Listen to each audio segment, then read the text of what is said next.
Hey folks, and welcome to the last voyage of the Whiskers. Hope you all are having a great evening and glad to have you here with us tonight. If this is your first time at the channel, we do run it 100% for charity. If you would like to donate, you can look down below and click on the link to Satchel's A Last Resort. It is an animal rescue organization here in Central Florida, and for those of you who follow me on social media, will know that's where I got Lunar from. They are an amazing organization helping dogs who truly have nowhere else to go or are on sort of their last chance to hopefully be rehomed, or if not rehomed, stay there on their ranch with them until they can find someone. So without further ado, let's go ahead and go around and meet our cast. We will start off with Kuma. Hello, yes, I am Kuma the Bronze. I am playing our brass dragonborn life cleric, Cato. Next up is Bird. I am Bird versus Blaine. I'm playing Valdir the Wanderer, our Loxodon Storm Sorcerer. Next up, we have Meta. Hi everyone, I'm Metazoa. I'm going to be playing Queda. She is a Dwarven Eldritch Knight fighter. Grant is not going to be with us this evening, but his character will be dealt with accordingly. No, it's going to be fine. And next up, we have Ace. Hi guys, I'm Ace. I play Duron, the Fathoms Warlock, who definitely hasn't gotten in over his head. And last but not least, we have Soul. Hello everyone, I'm Sol. I am playing Otrek, our lizard folk artificer, Battlesmith. And I'm Tallsquall. I am your DM for the shenanigans for the evening, and I'm looking forward to jumping into this story with our group. As always, if the audio mix is weird, someone's too loud, someone's too soft, if the music is overpowering, please let us know in chat, and someone will kick me under the table and hopefully get my attention so that I can try to fix things as best that I can. But with that, let's jump back into our story. Last time, after a couple of our last two sessions, the group was kind of recovering from their pretty harrowing experience in the Vile Reef and recovering this shard of the sky, this corrupted shard of the sky, that as they got it back to the ship, they were quickly realizing that its corruption was not in any way really buffered by being taken out of the reef, that it in fact was spreading throughout the ship. Food stores were becoming corrupt and going rotten. The very wood of the ship becoming sort of dried out and aged. Poor Cato, where his bedding for his very well furnished room, bedding and upholstery, and all the wonderful luxuries from home that were brought now sort of tattered, dry rotted in ruins, as Otrek discovered not the sort of standard rot and decay of nature, but sort of this, as I believe Otrek called it, the other death, this just weird sort of just withering that was happening. After some soul searching and some discussions all around, the crew has got themselves headed towards the direction that Shimandala, Duron's patron, had told them to go in order for them to make the trade of this shard of the sky and Fitz, Cato's cabin boy. Along the way, as they were sort of heading back, and our friend Queda was sort of facing the effects of this corruption and not being able to deal with it as she is normally able to do with her upkeep of the ship and keeping things truly shipshape and everything put together, took the leap after close to 3 weeks of having this strange belt that in ways had haunted her, decided to finally attune to it. after going through the attunement process and a interesting standoff between Otrek and Queda, originating not only from the belt, but actually from Queda's close examination of the shard, where some of these runes that had damaged people psychically seemed to sort of almost flash burned onto her eyes, onto her sclera, and then faded away. Attuned to the belt. And as that attunement came to an end, the shadows here, close to sunset, began to coalesce, creating a familiar armored figure, a knight with sort of lightning flowing between the plate armor, this black plate armor that they were donned in, formed from the shadows. And as the party watched, drew his sword. And that's where we'll pick back up. The sword, whoosh, pulling from the sheath, looking Queda dead in the eyes, rapidly reverses the blade, arm out, and offers the sword hilt toward Queda.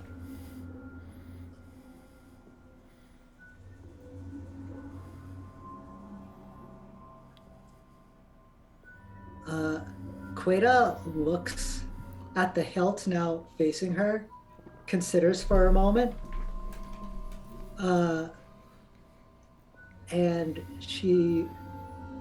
I think she would maybe reach out to it and say, "We need your help," and kind of push it down, like gently.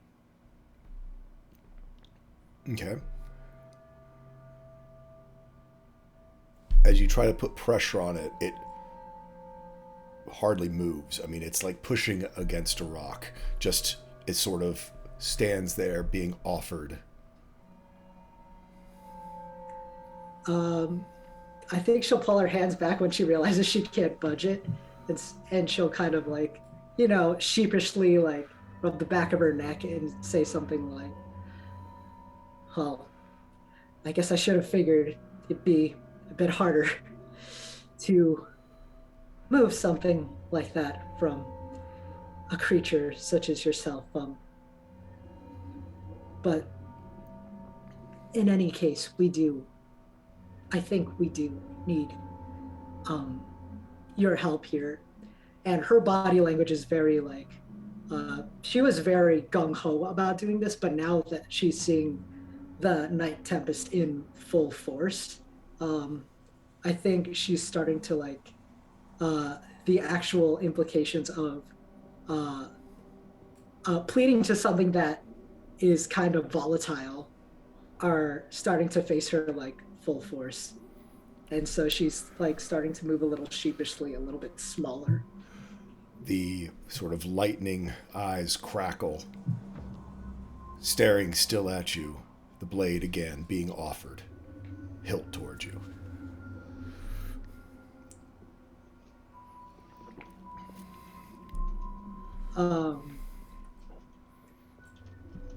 Could I make an Arcana check just to see if there's any funny business with this sword? Sure.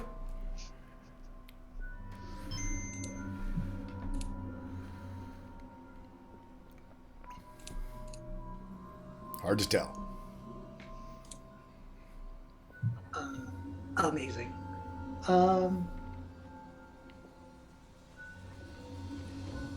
I guess Queda will just look nervously at it. At anyone who's like standing there, it's just Cato and Duron. Like, I think Otrek is still there, or did Otrek leave? I think Otrek left. Mm-hmm. I think we waited for him to leave, actually. Yeah, and Baldir. Yeah, I want no I'm part trying to of that. remember. I was going to say, I can't remember. Baldir's just moving this ship. moving the ship, yep. And then, where is Cato at this point? I think because didn't... Cowering behind Duron. Gotcha. at the moment. As soon as some crazy stuff started, Cato is hiding and kind of peering over a shoulder. Okay. Queta is eyeing them nervously out of like the corner of her eye, and she's just kind of standing there, not really sure how to approach this. She just says, "Say something. You're here now. I'm here to. I attuned to this. I finally donned this belt so that I could call upon your help. Say something." Do you talk to your items, Cato? I can't necessarily say that I have ever done something like that. Is this the belt?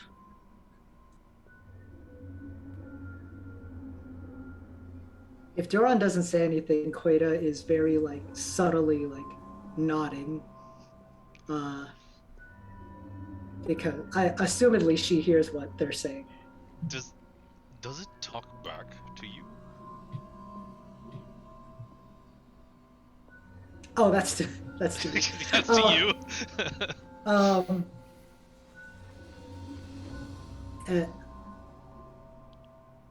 I'd certainly like to hear more if it did. I can at least sense what comes out of it.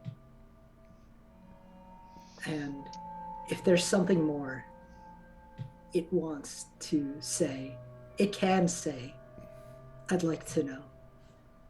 And it's just standing like still at this point. Standing still, I mean, like a suit of armor. It is, very much staring at Queta.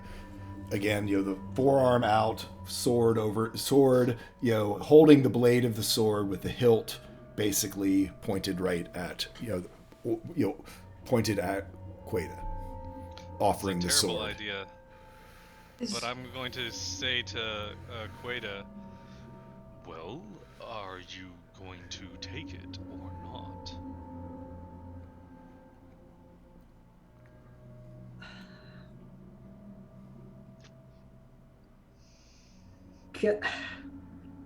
She is probably going to start reaching for it again, but before that, can I make like a perception check on just like the body language, so to speak? I mean, you don't even have to roll. It is as still as a statue. The only thing that is crackling is between the joints, and there is sort of this energy, this lightning energy, crackling at the joints, and these two just sort of orbs glowing through this full helmet.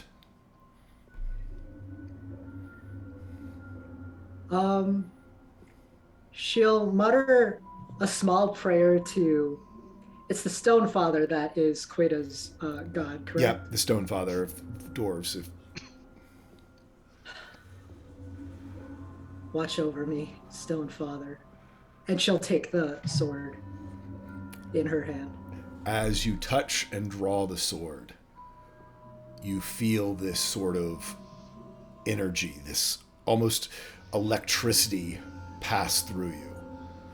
And also it sort of then flows down nearby, then flows back into the night.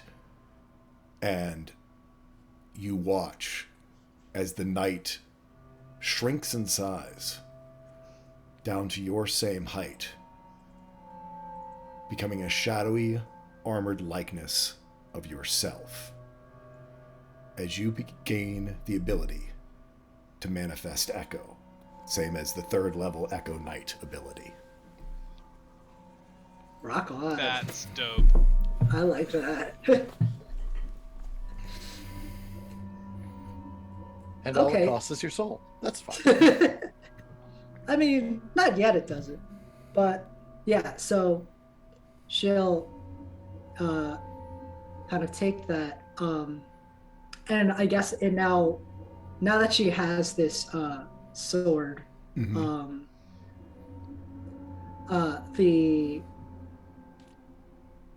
Night Tempest is just like kind of like a mirror image sort of Yes. Queta now. Yeah, it is just like this sort of monochromatic, sort of, again, wearing plate armor, but it is just a manifestation, this echo of yourself. And again, if you hop into D&D Beyond, you can see all of the abilities of a manifested echo. Right. Okay. Cool. All right. If she can't really sense any malice or anything coming from it right now, she'll think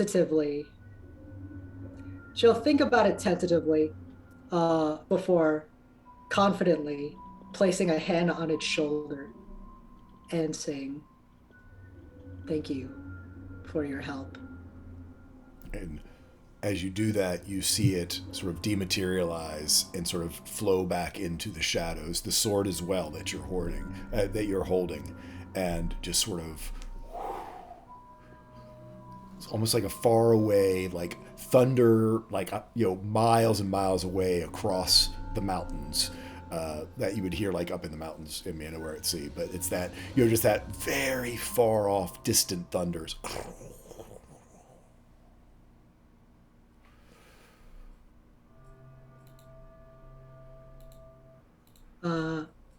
Okay. Yeah. When that happens, she'll kind of look, and she realizes it's not there anymore. She'll kind of just like quickly pat herself down, breathe a deep sigh, just look toward Duron and Cato and say, "That wasn't so bad." I'm going to call this a success. Yeah, I guess we're all here. We're all in one piece, and am I still in one piece? And she's like walking slowly toward Cato to ask if she's still like all together. Cato's gonna back away a little bit, like, whoa, hold on. From over there, please. And Duron's just gonna like reach out a claw and poke her. Oh, please don't.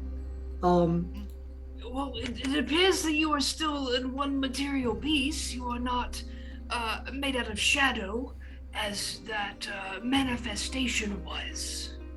You should try doing something a little harder.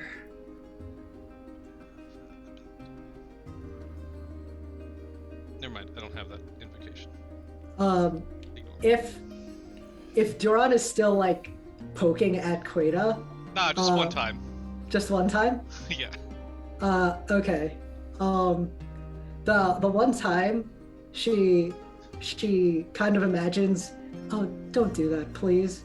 And I think just to test it out, I'm gonna manifest Echo and just have the Echo stand in front of her and just kind of fold its arms. It appears before you, this armored version, and as it looks at you, Duron, the eyes that are Queta's eyes just turn to lightning and sort of give you a menacing stare. We should have done this sooner. Oh, you don't have to do that much. He's a companion. Trusted, even. I would like everyone in this small gathering to know that I am incredibly uncomfortable.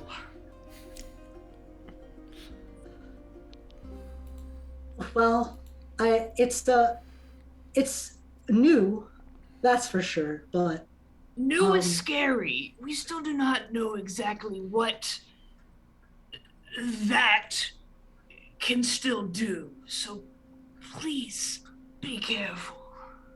I'm sure it'll be fine. I'm inclined to agree with Duron on this one. I think we're all still in one piece when it could have certainly done much worse to us. And I think this will work out well for us. above board, I'm just knocking on wood, but we're gonna leave it at that. Speaking of magical items, can we get my cloak back? Well, so what had happened was... I'm working on that.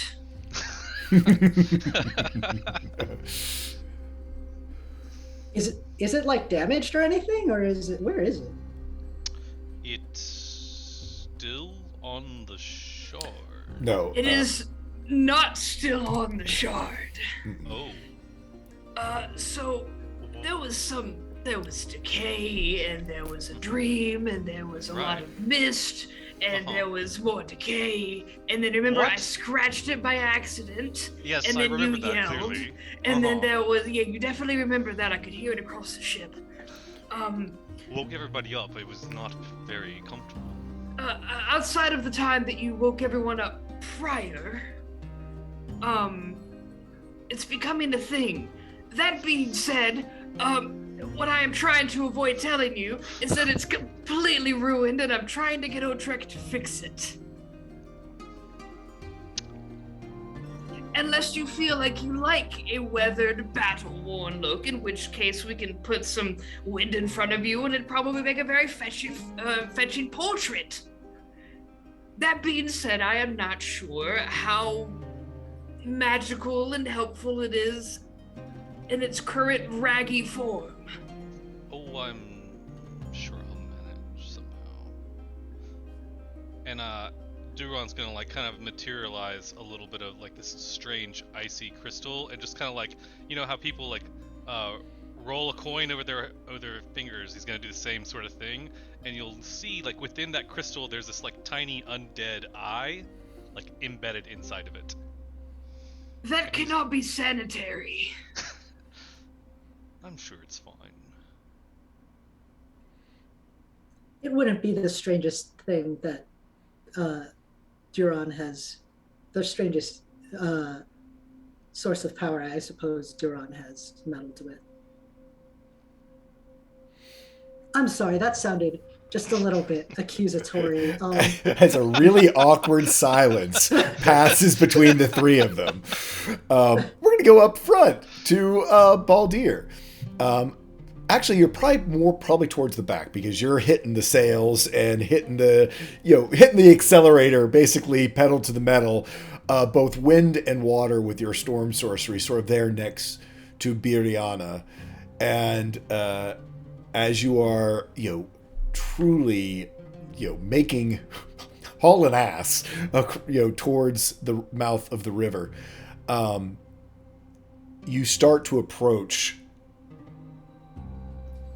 the Vile Reef and this spit of sort of rocky cliffs that's along the western side. So, I mean, if you look on your map, if you are on Roll20, I mean, you basically are now going to sort of have to thread between the Vile Reef and this weird little spit of cliffs that are on the western side to hit the mouth of this river.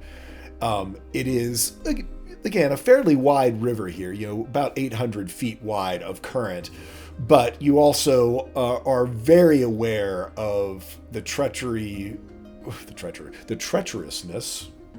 I don't know if that's a word, how treacherous, there we are, the Vile Reef is. But then on the other side, rocks are the enemies of ships, always.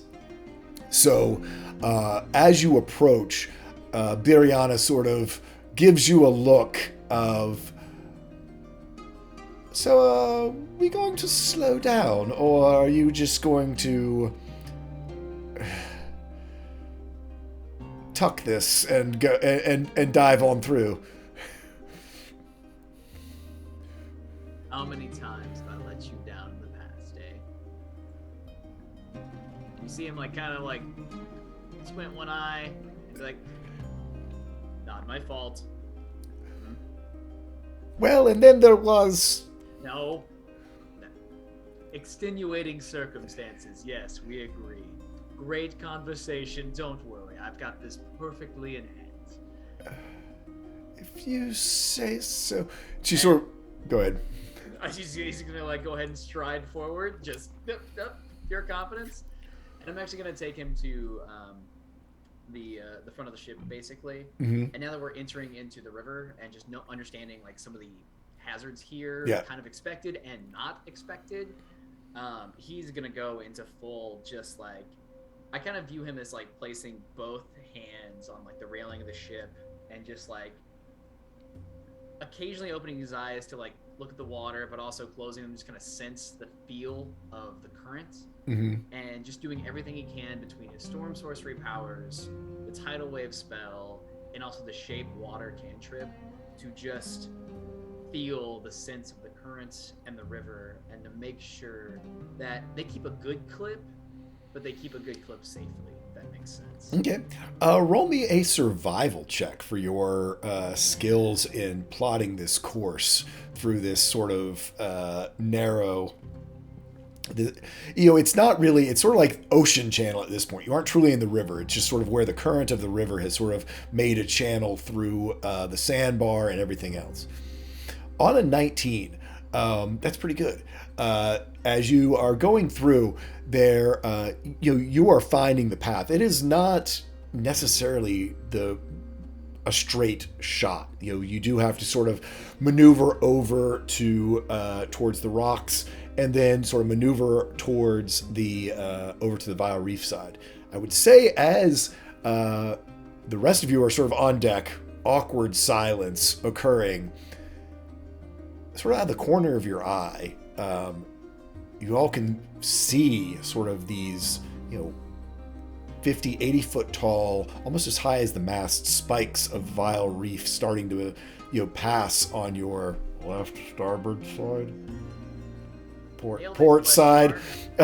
Sorry.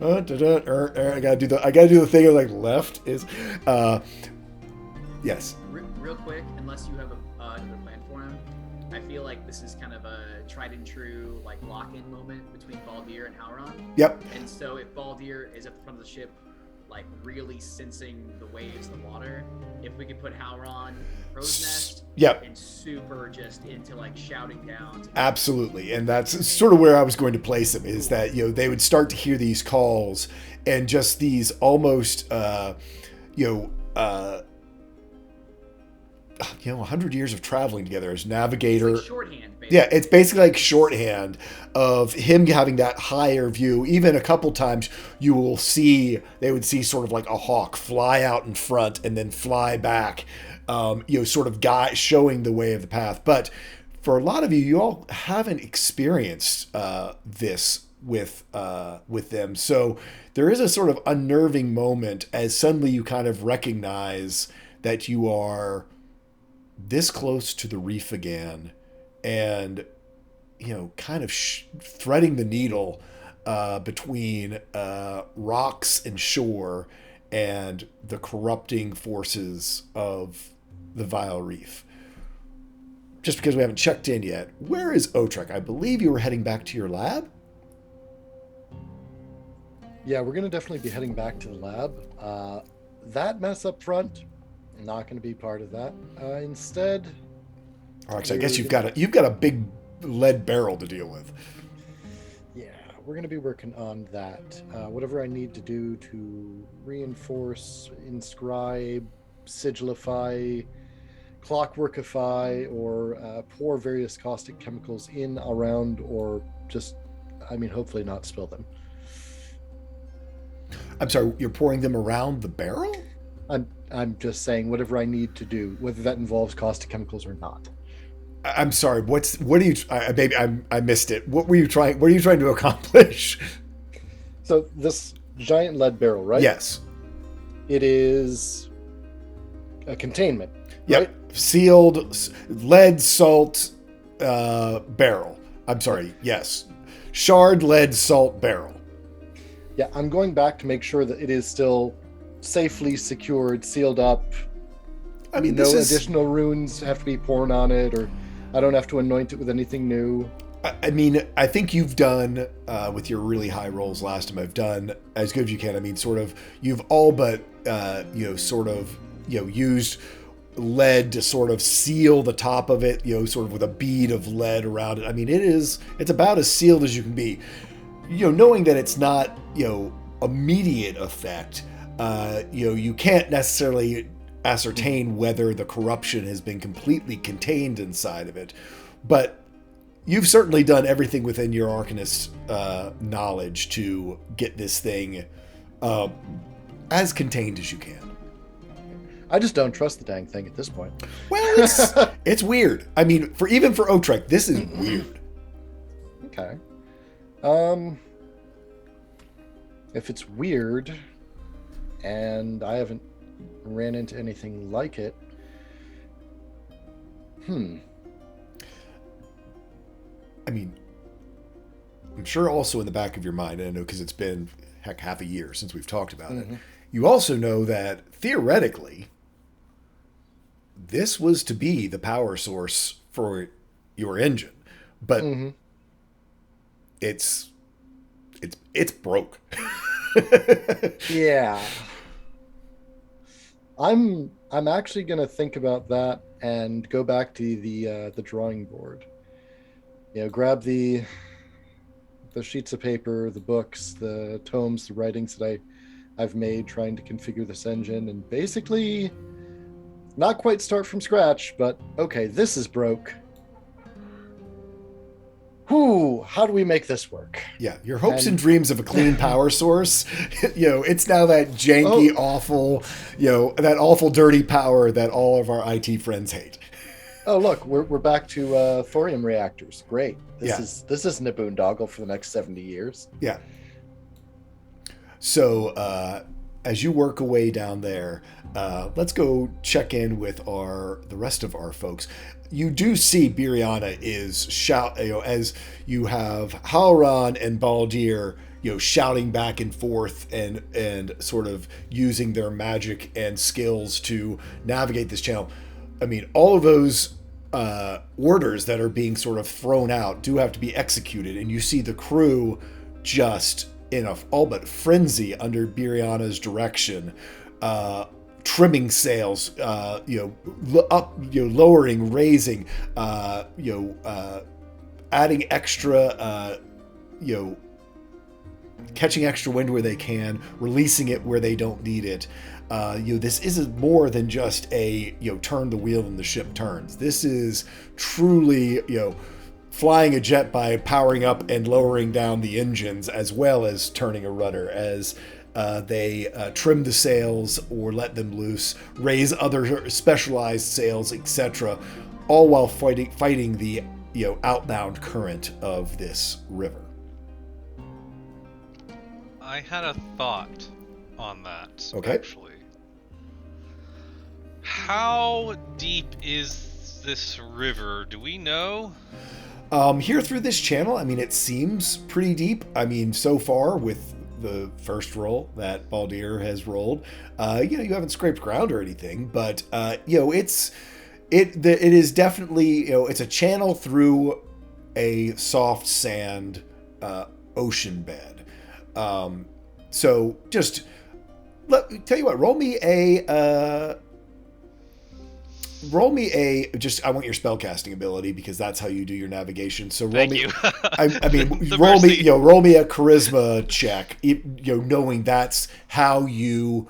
Oh. How you interact and touch base and connect with the currents in the water. Am I adding my proficiency to this by any chance?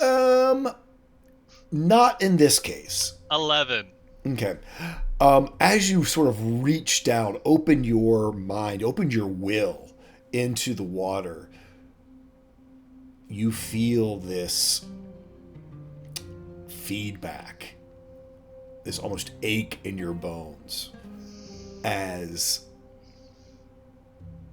parts of this water you are trying to connect with, are sort of the sloughed off waters of the Vile Reef. There's also this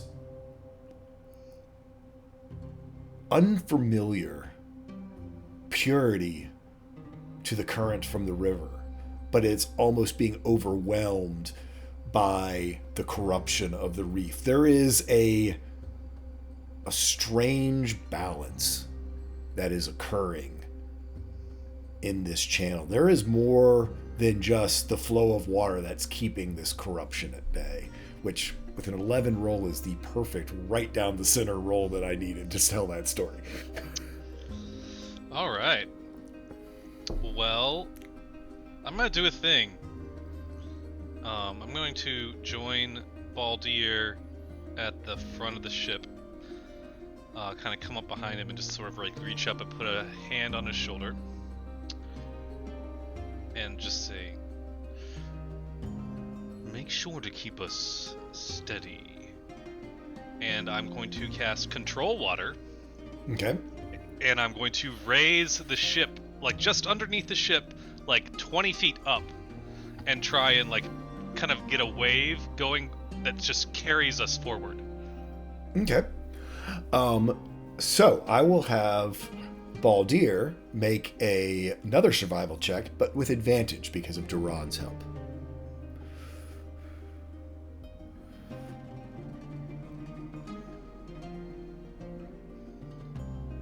Nice.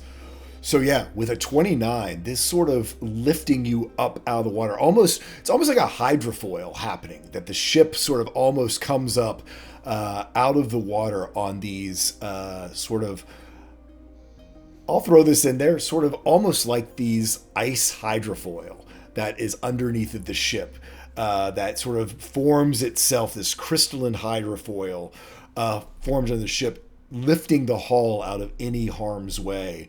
And Baldir, where before the following of this channel was, would have been extremely difficult, you're now, instead of drafting 10, 15 feet, you're drafting like 2.5, 3 feet of water.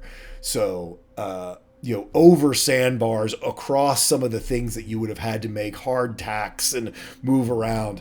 The crew sort of gets a little antsy from all of this. In fact, all of you, there's that weird, I don't know any of you have ever been on hydrofoil before, or even like a hovercraft or anything that has that weird sudden lift. I mean, even I guess a plane as it takes off, you kind of get that little bit of a in your stomach as the ship, probably the same feeling almost when Jin Sarat picked it up, of lifting and then just there's almost no feel of the ocean as it basically is gliding on these hydrofoil blades that are now down under the water. Real quick, Baldir, kind of like at the end of this spell, getting back to like normalize, will crack open an eye, and then turn his head slightly to the side to figure out where Bariana is, and then lean back to Duron and very much whisper, "Could have used you on the combi. Would have saved me many discussions." We had some interesting developments below deck. Everyone's safe and well. I think everything is just fine.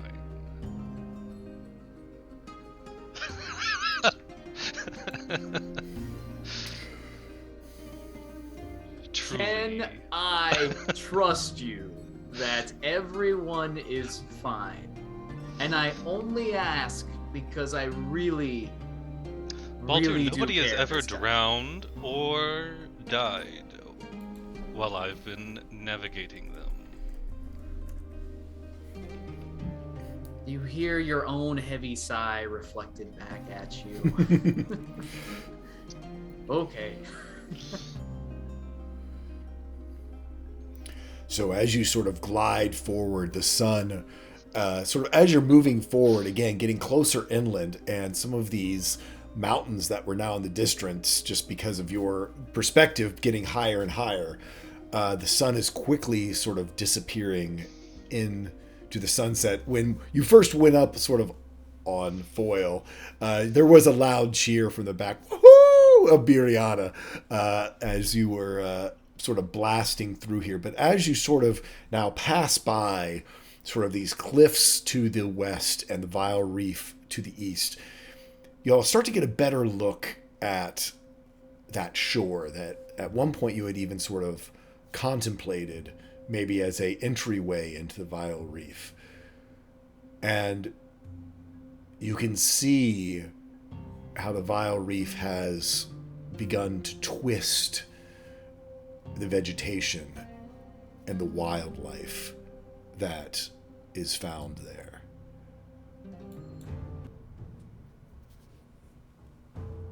Oh, did you have something before we went on, Kuma? Yep, let me go for it. Do you mind, because Cato is a doting ship mom Yes. and would want to make sure that everything is okay, probably won't come into play, but Cato is going to cast, where'd it go? Cato is going to cast Guardian of Faith at the front of the ship. Okay. With Baldir and Duron, so that as things come up in the front, with the nose of the ship, we have that kind of narrative range. Okay. No, absolutely. Sort of as you come into the mouth of the river, just because it's a cool idea, you sort of see that sort of the carving, this leaping whale that is carved in at the front of the ship, sort of as the what's it called? The carving at the front of the ship, bow. It's usually a lady or a mermaid or whatever. Oh, I can't think of it right this second. But I lost my words. That's the figurehead, of course. The figurehead, of course. Wow, that came to me naturally and not via my friend Google at all. Yeah, no. So as the figurehead, this whale with, of course, a luxurious beard, since it is the whale's Whiskers is the name of the ship, begins to glow with this radiant light as Cato sort of casts Guardian of Fate, this 15-foot radius, I will say, just because for narrative's sake, glow of light off the front of the ship. And as you sort of pass, not necessarily into darkness, but into that twilight period where the land is dark, but the sky still has some light in it, you all sort of enter into the mouth of this river. And over to the port side, left side of travel, as you're heading up the river, as you first sort of enter the mouth of this river, you see this corruption as it is sort of taken over. Many of the trees have become very much like those spikes you saw out on the reefs. Sort of these, almost like a mangrove swamp, these sort of long, clawing root systems that reach down and around into the water, reaching out into this flow. Upon them, these sort of very evil, almost blade-shaped leaves, almost like swords or giant spear tips off of them. Large whip-like sort of curled up structures that every once in a while, sort of in this gloaming hour, as sort of the night creatures begin to come out, you see them snap out and grab bats and other small creatures out of the air. This very menacing, wrong, like nothing any of you, even Hallround, sort of almost shudders at the look of these twisted creations, sort of the splash damage almost of the evolutionary magic that was at work in the Vile Reef. Every once in a while you do see one of these draconic skeletons, not as large as either Jin Surat or certainly not Shimandala, but you'll see sort of bones poking through, or a wing sort of structure reaching out sort of out of this jungle and foliage, and just sort of twisted organic biome that is occurring on the port side. Conversely, on the opposite bank, it is almost breathtaking, the beauty of it. This bountiful wilderness, this jungle, like a rainforest with bird song and colorful animals and flowers that bloom, some as big as dinner plates, others as big as dinner platters, blooming into the night as, again, this sort of dark groundwork, many of them with sort of phosphorescence attacks, illumination that just sort of create this tapestry on the other side of serenity and beauty. It is this strange dichotomy of, as Hauron would say, the balance of nature. As corrupt as the one side is, it's almost as the other side has compensated to create balance with the other bank. And it is sort of, as you begin to tack around to follow the river, heading to the east, seeing the sort of overhanging canopies of the forest, seeing the different obstacles, the different sort of both amphibious and aquatic plant life that sort of reaches their influence out into the stream. Brianna does something that not many of you would suspect. She calls to drop anchor. We need to stop. The sort of icy compass that I have, still pointing along The path of the river.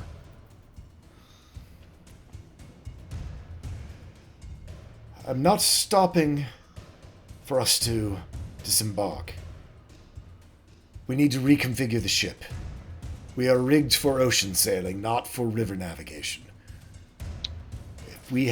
As we move up this river, we're going to need every bit of help we can get from sails and rudder and poles.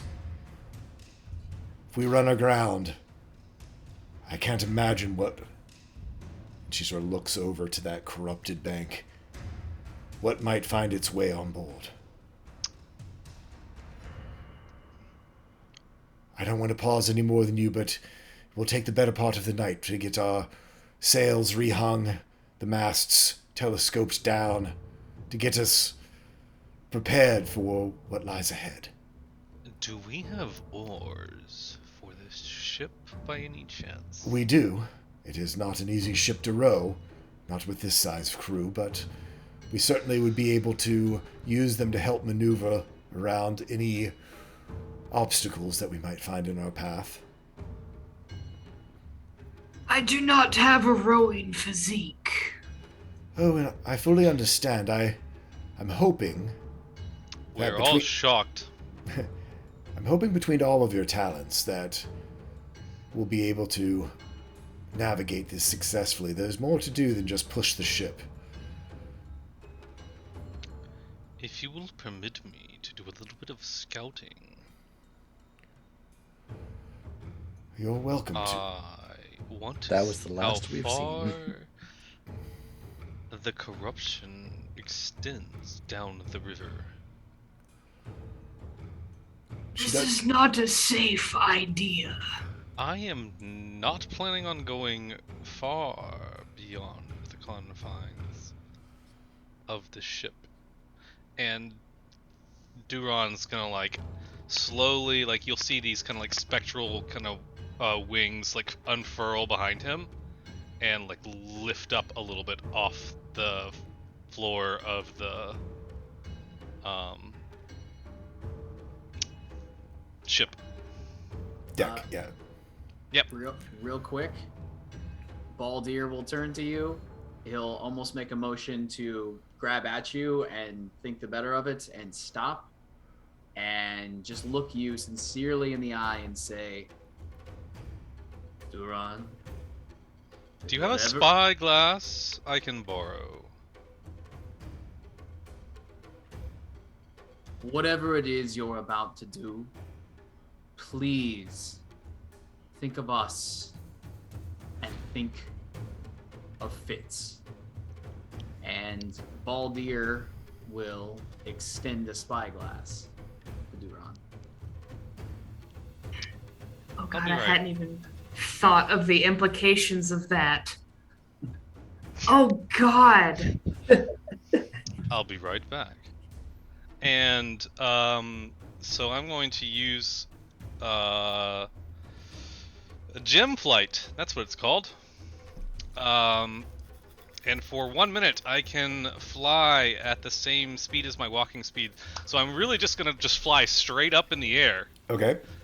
and then just sort of like take the spyglass out and look around as far as I can possibly see, to see if I can see an end to the corruption. Okay. And then, 30 seconds later, I'm gonna just come right back down. Okay. So I'm going to actually move our stream over onto the battle map just because it's going to give people a better look at the What map. What? The what? The what? What? The what? The battle map page so they can see roll 20. The anchor map was right there. The, I ship regret all of recalibration these map. decisions all of a The sudden. map map. No, you don't. Then regrets all of my decisions too. He just got really nervous. Let me move us over to the battle map as Duron flies into the sky. No. So basically, if you all are looking at roll 20, Duron, as you fly up, and you can get pretty high with this spell, sort of past 300 feet Yeah. is the maximum. Well, yeah, and again, you remember you have to come down, so Yeah, that's 300 feet down, 300 feet up, 300 feet down. yeah. So up sort of past the crow's nest, and you do sort of look, and if you follow the map, and I'm going to click on it. So y'all are just here, just barely sort of in the inside of this, almost right at this very first turn. As you fly up and sort of look down in this sort of gloaming light, and a lot of this sort of nocturnal efflorescence. I know you have night vision as well for seeing through the dark sea. You can see, just reaching out pretty much as far as your eye can see, certainly up to where the river begins to make this bend down here, seems to have this weird dichotomy between the two shores, the corruption shore and this bountiful shore. And you will notice the channel is by no means straight. There are places where the corruption all but seems like it's going to take over the bountiful shore, and there's other places where it almost looks like the bountiful shore has taken hold on the corrupt side. It is a veritable maze of small islands, shoals, and differing depths of channel through this first part of the river. I mean, it's not quite a river delta like the Mississippi, but it certainly has a lot of those characteristics. I mean, based on your description, is it even navigable for our ship? You've seen worse. And the biggest thing is that feeling from your connection with the water, your navigation being done by this sort of projecting your will. This just gives you a visual reference for what you were sort of feeling of that there is a path. Gotcha. Okay. I don't see, even using the spyglass, I don't see an end to this sort of. I almost want to say it's like a war, nature waging war against corruption sort of thing. Pretty much. I mean, I would say that what you're able to see through, even with a spyglass, certainly a day's worth of travel worth of this this type of landscape or seascape or riverscape. Cool. Then afterwards, Duron will dive back down to the ship and sort of, superhero land on the deck. Dexterity saving throw.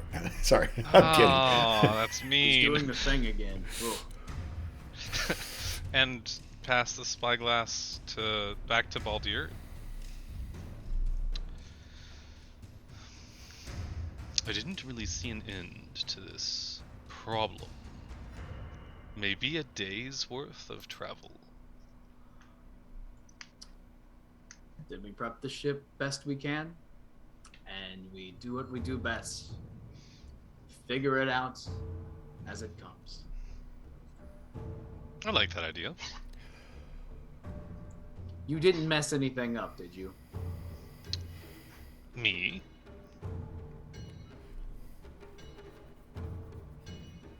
Of course not.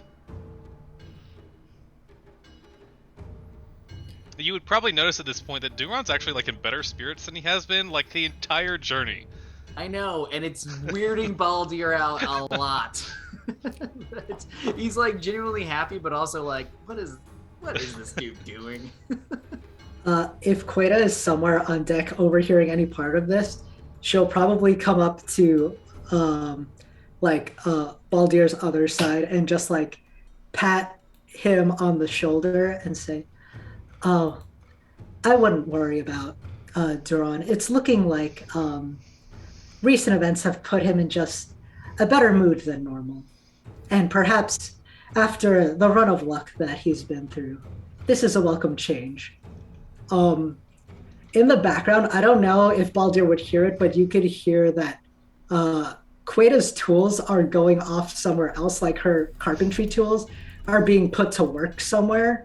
That's going to be her manifest echo, working with the tools, just making sure that stuff is all right. Yep. While she's talking with him. Just as a note, it is 1 echo per day, so it's not the full amounts that a Echo Knight has. But I just get it once every day. Yeah, but for narrative purposes, that's fine. Oh, okay. Just in battle. Okay. Yeah. Sorry, is your echo visible, or is it like kind of like off and disappeared? The belt visible?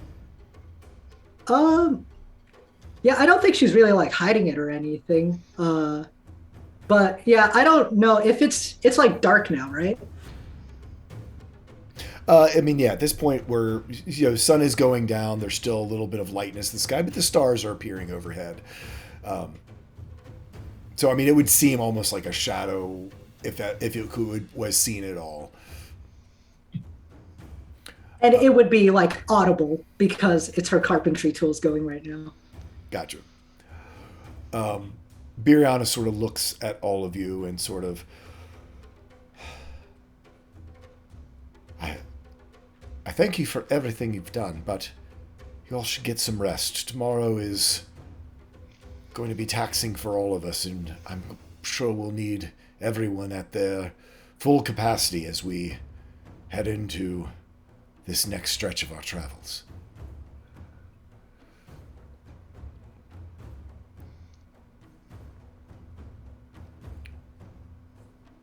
She sort of looks at you.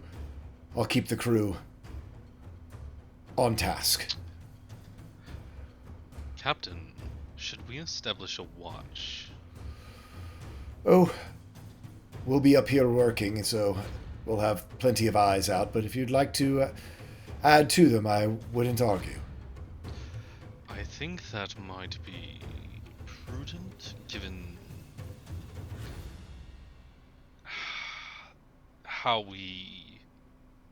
the state of the ship when we returned, and how unexpected it was. Oh, don't worry, I'll wake you up if anything goes wrong. But extra eyes on watch are always welcome, you know that. I do not have a watcher's physique. Get your rest, Cato. I'm probably going to call on you for some other things before all's said and done.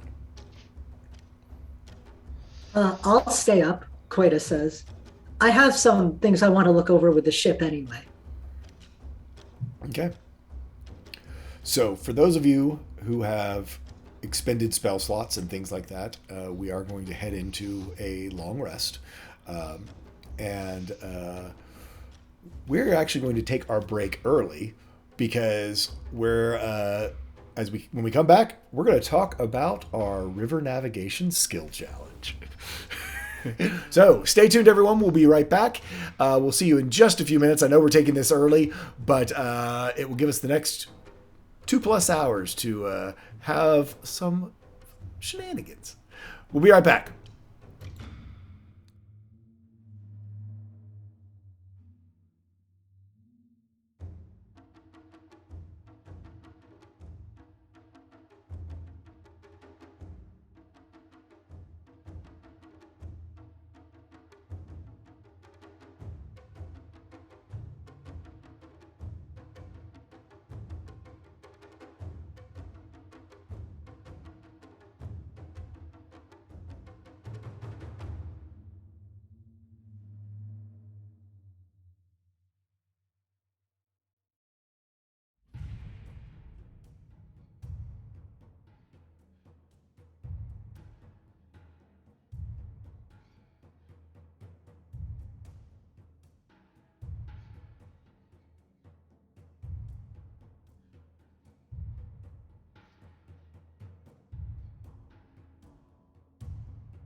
got before we start, a long Oop, rest, right? we're already back. Yes, you did get a long rest. Damn it. So, hey folks, welcome back. Pro streamers, I don't put my people on camera without giving them any fair warning or anything like that. So, as I was saying, is we are going to enter into this next portion of our journey, which involves a river navigation skill challenge. So, to explain this out a little bit, basically, letting players and y'all at home, and our viewers at home, know what we have is there are 3 different roles that can be filled by any number of the crew. You can do not have to be evenly split. In fact, we basically are going to have Halloran not be a part of this, so there'll be 5 of you, so there'll be no way for it to truly be evenly split. We can have him just say that he's off helping elsewhere, or I'll come up with a good, nice story reason. But basically, you can be working with the navigation team, that you are trying to sort of plot the course through this. The maneuvering team, which is going to be the people who are actually helping to maneuver the ship in the tight quarters of this river, and what I call the environmental interaction team. That is the people who are dealing with whatever might be in the river, coming from the shores, or anything else. Those types of things can include, this is a bit of a treasure run. It's also a bit of a trap run. It also potentially could have things trying to board the ship. That is dealt with by our environmental interaction team. So sort of lets you know what each, sort of the boons and consequences of each of these. So for the navigation team, some of the consequences of failed checks there could add an extra round to this. Currently, this is designed to be 6 rounds of checks. But depending on your navigation, could add on, because it could add additional rounds to the challenge itself. It can, if you fail at things in navigation, it could raise the difficulty on your maneuvering, on your maneuvering team, and it also can increase the likelihood of boarders as you've navigated too close to one of the shores. As far as the maneuvering team goes, so this is important. The big thing here is it burns resources, either spell slots, or can have you, if you plan on muscling your way through it, will have you accumulate exhaustion. So this is certainly a place for our spellcaster to shine. I will say the way this works is by spell slot levels. So, each of our full casters have 47 total spell level slots, because it's multiply the spell level by the slots you have. I've done the math for you. You have 47 of them. And for our half caster, for our warlock, you actually have 26 because of your pearl. And to make things even, I will allow all of you are able to take a short rest once during this challenge, but it means that you are stepping out of any roll for the next part of it. So by taking the rest, it can actually be a detriment to the other positions. The last one, again, like I said, is environmental actions. So maneuvering can burn resources, increases the likelihood of river hazards. So there are also river hazards that will accumulate hull damage. Think of it as death saving throws. You have three hull damage spots before basically you're grounded. Doesn't mean you sink, means that you're grounded and will be stuck in place for the next round. And then also it will increase, if you do have boarders, which is not necessary, the number of boarders would increase because of the way that you've maneuvered. Finally, you have environmental interactions, which is basically you can be boarded by creatures, trigger a trap, or find treasure. So this, I know you all haven't had much treasure along the way, but the Bountiful Bank is full of a treasure table, depending on what you roll, to in order to gain some of those things you might need, like healing potions or healing potions, salves, herbs. There are some other magical items that can be found that have been themed to be somewhat like harvesting plants, etc. Cloaks of displacement. Cloaks of displacement. Sure, I'm sure there's one of those on the shore just hanging on a rack. So any quick questions on that? So basically, like I said, you have three different roles. I mean, if you want to put all 5 people on navigation, you can do that, but it means you've got no one maneuvering and you've got no one dealing with any environmental interaction. The way these checks go is the DCs are based on adding the 2 rolls, or 2, 3, 4 rolls, however many people are assigned to that roll. So ROLL of the ROLE added together. So there's things out there that have a DC of 40 or of 50, with the idea that, if you only have one person assigned to a navigation and you get a bad slot on the table, it could be impossible for them to pass that check because there's just not enough eyes on the water type idea. So, because you all know, our Bird certainly knows, and anyone who's watched me before knows, I love my tables. So basically, this is our sort of order of operation. First, you decide on who's filling what roles. So for that particular round, between every round, you can swap that out. That's how you help conserve spell slots for the people who might be on the maneuvering crew, how you conserve exhaustion on other places. If you find that you do have a issue with a boarding party or with being stuck on a river hazard, to help people push you off the hazard or whatever. So with each round, you can swap people out if you'd like to. There are cases on specific rolls where you're able to swap out mid-round, but those we'll get to if you all happen to hit on those rolls. Then a representative for each round rolls a D10. So it's just a D10, and basically I check your rolls, see what's going on, weave the narrative of what lies ahead out, because a lot of them interact. So I need to know what all 3 rolls on, so we can sort of do this narrative, and then we tell the story.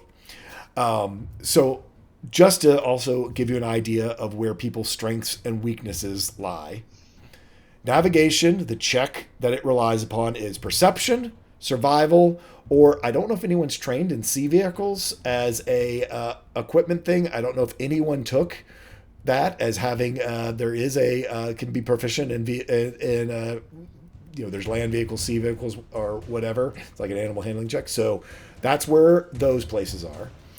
Maneuvering is your core class ability or spellcasting ability check. Is where the maneuvering checks come from.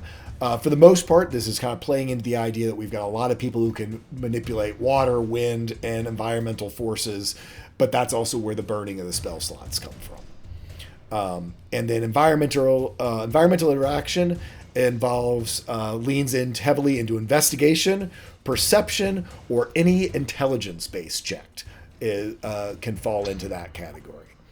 So of spotting and identifying in a fairly quick proximity what might be available on either one of the shores, or what might be headed your way. I am 100% open to asking questions. We can certainly do this first round and sort of see how it goes, and if there's questions that come up as we do this, that works as well. But you kind of get the gist of this. Basically, it's who's doing what, roll some D10s, and then you're going to be asked to roll some skill checks, and we read the tables to see what happens. So, I can only do one of those rolls, and that's the second one. The sort of reactionary maneuver one. Otherwise, I'm not going to be very useful. Out of the roles, my best one's investigate. And while I have a high spell slot number and casting stuff, narratively, I don't have anything casting wise that would help the ship go. So I don't really feel right going into the second slot. I'm wondering if my best one's going to be the interaction. My spell slots are all 5th level as well, so Yeah. like I've got 4 of those to start, and can take a short rest and get 3 more. So I think that's where we want to lean towards. Baldir is very plug and play. I think he is pretty fine at many of these things. I just put him in the the spot we need him in, or the spot that like doesn't have somebody to participate in. So yeah. I'm going to do well in either navigation or interaction. I've got perception, I've got investigation. I don't have survival, but I do have those 2 really well. When we say core class ability check, I am a fighter, so that would be strength. But I do have I am an Eldritch Knight, so I don't. I would say for you as a fighter, it would be strength. Would be strength. Perfect. I have a newfound strength thanks to my new lovely item. It really is a good thing that I did that, right? So I think I was kind of hoping to put her Queta on the interaction group, but I don't think the skills she has are tailored to that. And remember, there are 6 rounds of this, and you are not locked into your role for each round. And as resources get expended, it could be very intelligent for people to be out of their comfort zone potentially as we move down this river, and certainly if it extends out into 7 or 8 rounds, even more so. Our GM has generously built in short resting to this, so I think we should make use of that. As having a warlock in our party, I can handle probably, if not most of the move in the maneuvering, just with my own resources. And then, as long as somebody can spell me for a round, potentially come back afterwards. Yeah, I think Queta can mostly assist on nav and the movement. And then she could probably plug herself into interaction. I don't know if it'll help, but she does. She has her funky echo friend, which might help. In this case, so how we're going to deal with folks' truly unique class or item abilities. Certainly with Ace, it's pretty straightforward because it's an extra spell slot, which again adds an extra 5 slot levels of spell that he's able to burn. But for some of the others of y'all, I mean, this is where we get into the convince me. Tell me what you want to do. As a general rule, I stuck with D&D convention. Lower numbers are usually worse than higher numbers. Not always, but for the most part. So, story-wise, you kind of know if you were on navigation. I got distracted, when you see that you rolled a 1 on your D10, that maybe this would be the time for me to start trying to wheel and deal with my DM to help me on my skill check before I do it. Any wheeling and dealing needs to be done before you throw that die. So, for the check. So. Hey, can I cast more than 1 spell per round? That's not really how this works. It literally, it's the check, and it's when you fail, it burns your slots. I'm basically basically what's happening is, how I'm playing this is, if you make your check, you were able to use your cantrips, your just natural affinity for doing things to not expend a resource. It's when you fail the check that, oh shit, you had to pull out that 5th level spell, you had to pull out that 6th level spell to correct to get it so you weren't critically damaged. Oh, with my rolls, I definitely will be using that every single round. Yeah. Okay, so shall we go for round 1? Who wants to do what? It sounded like Duron was pretty much, he wants to do maneuvering, but could be joined by others. I think that Cato and Otrek are hooking it up on the environmental interaction side of things. So we got double up there. Okay. Aldir will take navigation. Yeah. I think Queto will actually So take navigation to start. okay. So Duron, carry us. I'm sorry. So I've got Queta and Baldir on navigation, Duron on maneuvering, and Cato and Otrek on interaction. Is that correct? Correct on my side. Okay. Mhm. So who wants to roll for each one of the groups? So either Baldir or Queta. Who wants to roll a d10? Baldir, roll a d10. Okay, sure. Here we go. On a 3. Okay, Duron, roll me a d10. 5.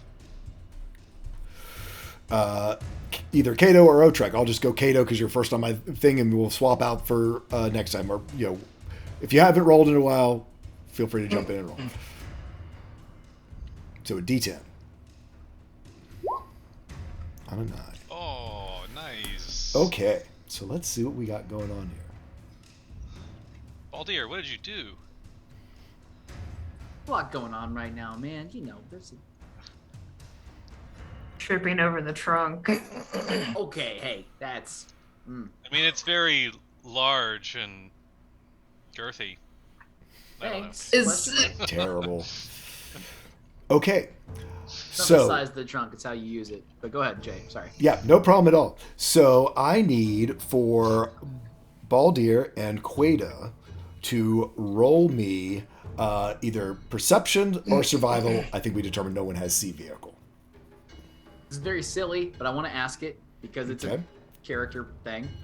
And part of the navigation, just kind of understanding where things are going.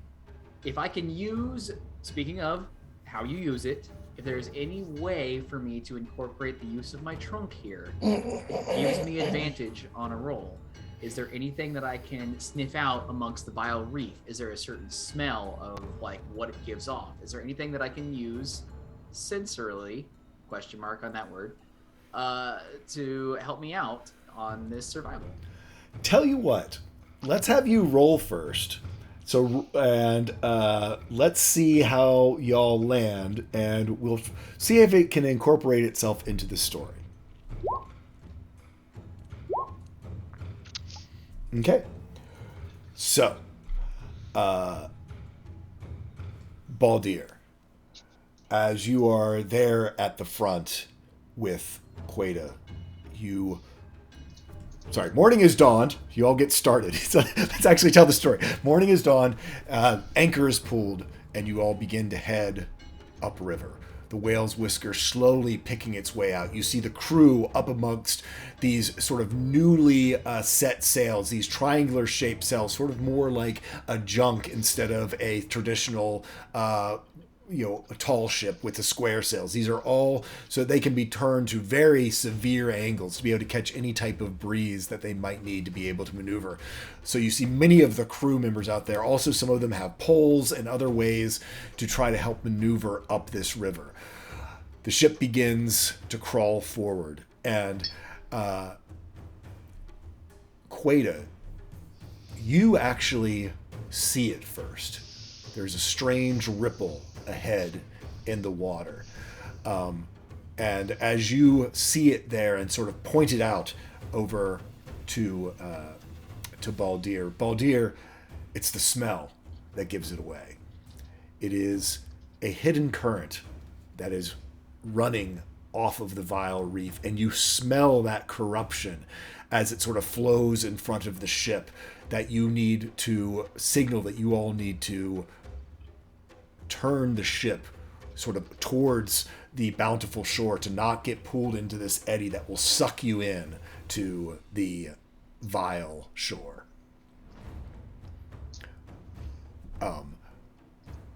Duron, to the good side, to the good side. The good side. What's the good side? It's not this one. Pointing to the death and decay. Yeah. Duron. Yep. For you, this is cake. You feel out. You don't even have to roll, as it is smooth waters for you as you reach your willpower down into the current and are able to steer the ship, move it just with your own will and control over water without spending much effort at all, are able to slide the ship over towards the bountiful shore. If I can flavor that just a little bit, like Absolutely. a little bit of like you see this like icy wave kind of comes up on that one side and just like shields the ship as we kind of like curve around it. Absolutely. Yeah, no, jump in and flavor however you want. I'm just going to give you the facts. Y'all flavor it up to make this work. I need for both since Cato rolled, we'll have Otrek roll me a d6 for me, please. Actually, roll me a d6 twice.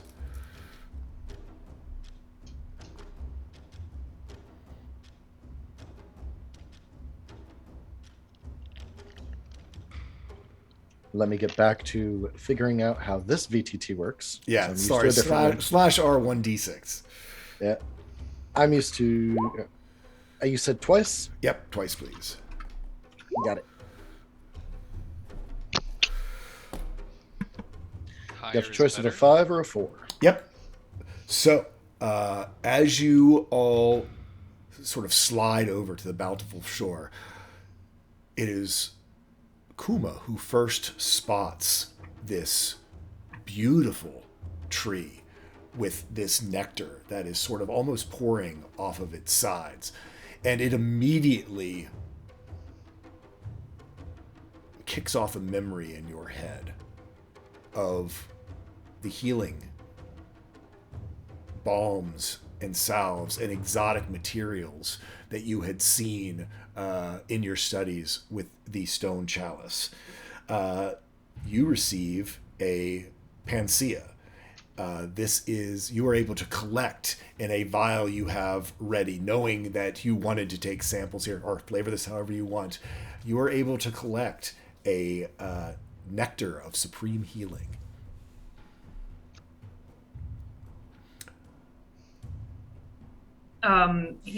Cato is gonna Cato has these vials like attached to these long sticks to keep himself safe, that he's kind of like reaching out carefully when there's nothing out, nothing that could hit this incredibly long stick, and just like dipping it into the nectar, making sure that the vial gets full, and then just kind of bringing it on back and trying to catch some of the spill off, but not quite enough, but definitely happy with what he was able to collect.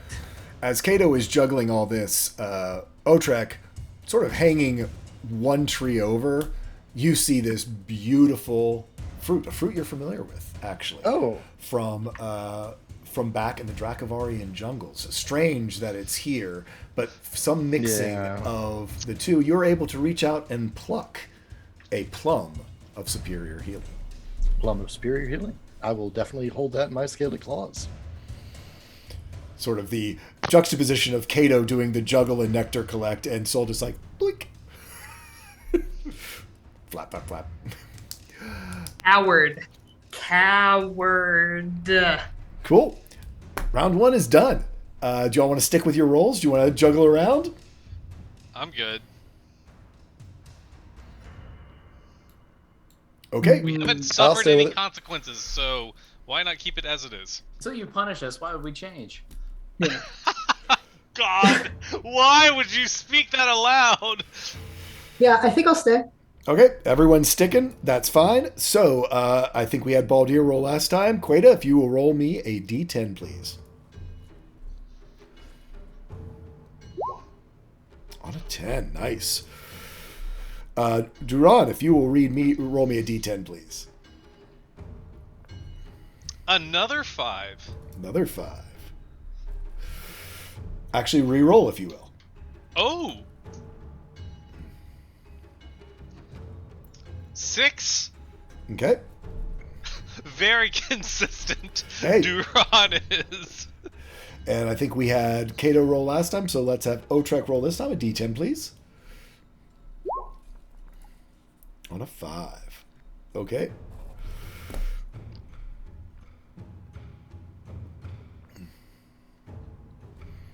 I don't like that face. It's fine. I want to see behind the curtain when this is all said and done. So as you all are pulled over, sort of following the bountiful reef, Queta, Baldir, I need you all to roll me a survival or perception check.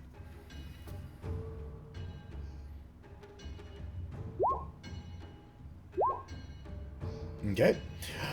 Nice. With no problem at all, you see that there is a clear path running right up along the bountiful shore, and you are able to steer the ship even closer into some of these interesting plants and foliage that overhangs, giving a boon to our friends who are on our environmental interactions. This pathway, Duron, is fairly straightforward, but I need you to roll me a charisma check, please. Am I adding my proficiency to this? You are. This is your spellcasting Thank ability God. check. It's a check, so I will also potentially add a D4 from my little talisman. That's actually good. I'm still gonna do it. Whoops. Sorry, Flynn. That's a 3. And a 13 plus 4. It's 20 total. On a 20, you are able to reach down into this current that had sort of brought you over this ice wall and extended along further, keeping you protected from the Vile side and keeping you up close to the shoreside boons that are there. I need for our friends on environmental to roll me that investigation, perception, or any intelligence-based check, please. I would ask for our folks over there, as there is quite a variety there. If you are feeling that you want to roll me something other than just the same check over and over again. It's not. I should have maybe stipulated this. We'll see how it runs the first time. Whether or not I need to stipulate that you can't use the same check twice in a row.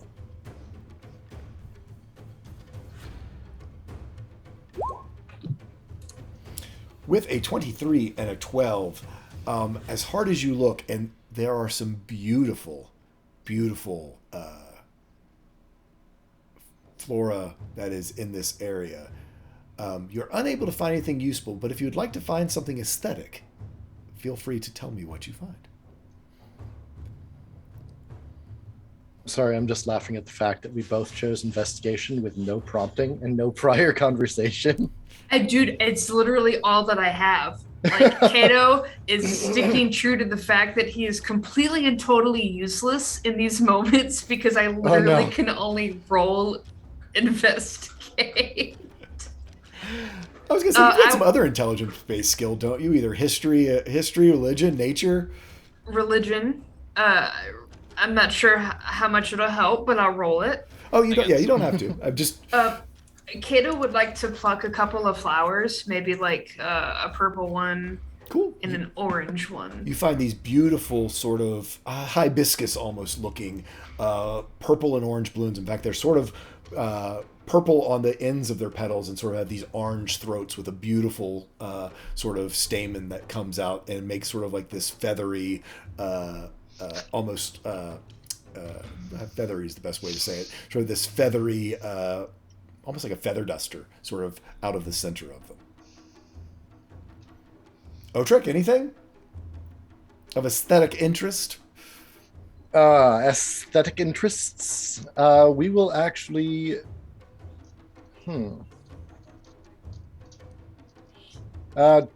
Just capture the attention and eye of a couple of very beautiful birds of paradise as they wing by, and alight on the deck curiously. Yep.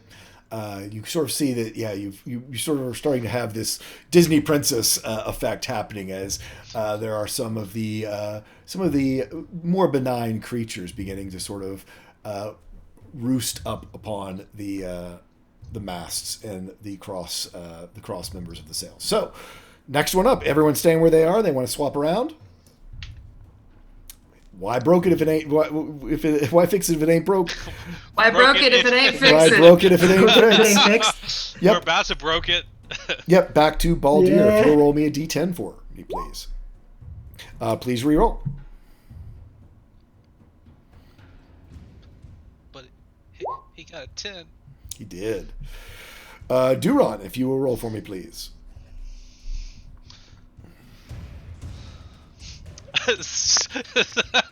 Another 6. Reroll. It's okay. Yeah. Basically, once you've Oh. used a number, you can't use it again. Well, that one's a 7, so we're trending upward. Hey, that's always nice. And if we can go back to Cato. On a 2. Okay.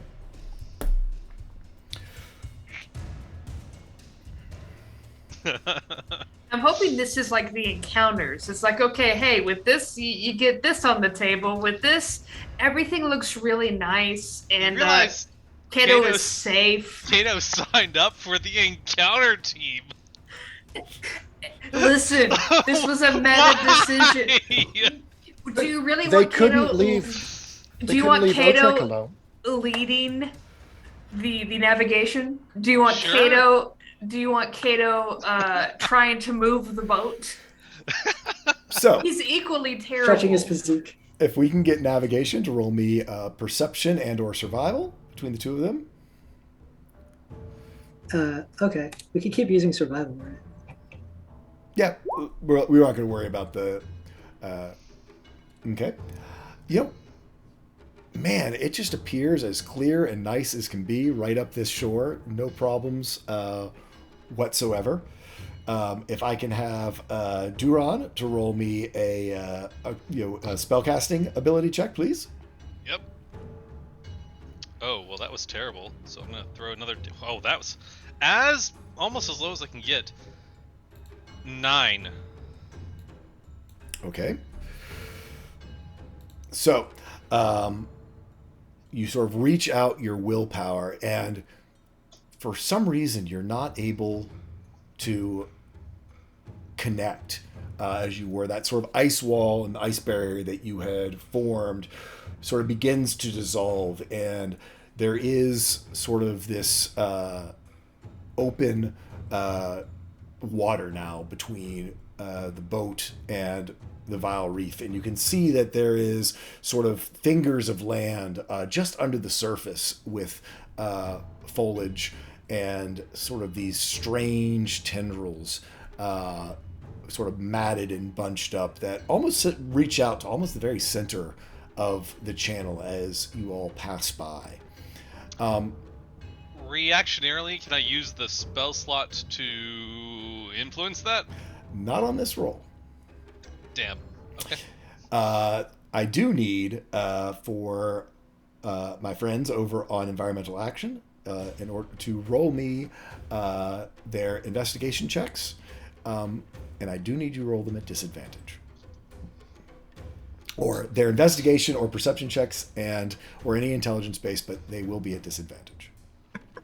What is going on so I can choose which one makes sense to roll?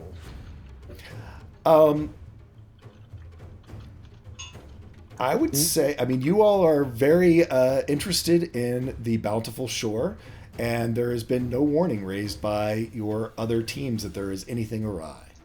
Oh, I'm just going to go with perception then. Not the worst. Okay. Why is it not doing disadvantage on it? What the heck? So I need Second roll. I need Cato to roll me a second one. So What? so the 24 and the 17, as Cato is looking at these beautiful flowers and sort of spotting this next one up ahead, Utrecht looking deep into the foliage. Cato, there is your Cato sense goes off. Something is awry. and you turn around just as these huge tendrils leap out of the water behind you, reaching across the deck and are reaching out to grab onto you and wrap around you. But with a 24, you see them in time, and as they miss you and do not grab you, and then recoil back over across the ship and back to the other side in a very, very near miss. If it weren't for your Cato sense and a very high disadvantage investigation roll, you feel as though this would have yanked you off the ship. I am very uncomfortable with this development. I do not have the physique for this job. Next round. We keeping everyone where they are? Cato staying. Do you need some help moving the ship? The front of the ship? Anything? How about for this? And I will take the amulet that I have and create that that watery clone of it and give it to Cato. And you can add a D4 to any roll you make.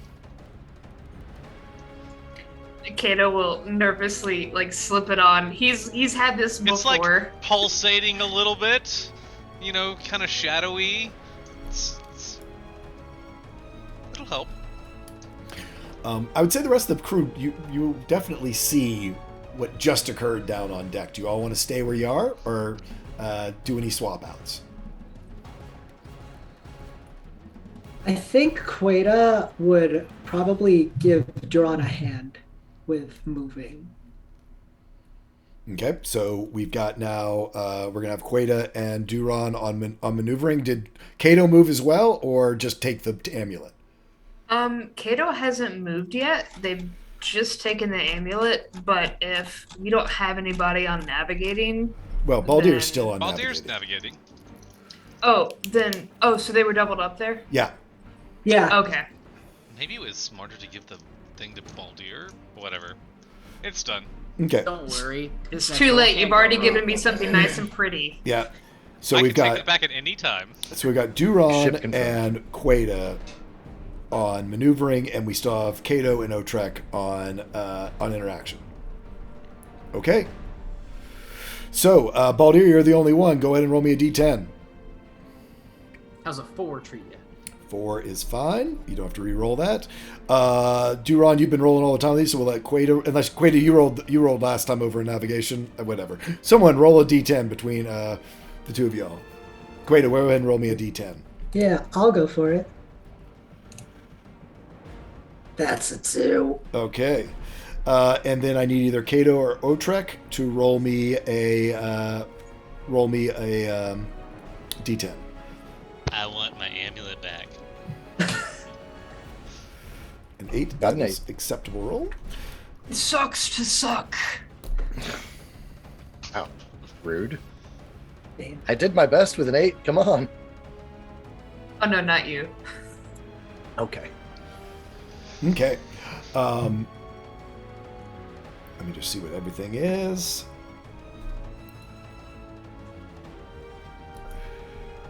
Oh, I had the wrong thing. I'm sorry. Give me 1 second.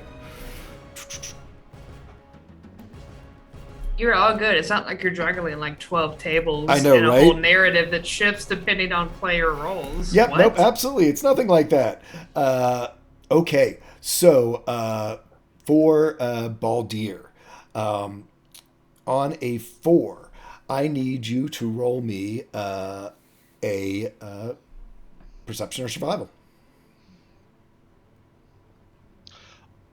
Nice. What's up? On a natural 30, natural 20, which equals a 30, you look out into the water, and there are 2 equally viable paths. Which would you like to choose? Either left or right, port or starboard, vile, bountiful, however you want to identify them. Bountiful, please. Okay. Cool. Good to know. What was that little? I just had to look something up. Odds and evens, man. You know me. I got complicated tables. For Real my quick, menu. you could not make a guy who just rolled a natural 20 feel any less worse than you just did right here. So. It was great. Perfect, in fact. For our maneuvering crew, I need you all to make me your core class ability or spellcasting ability check, please.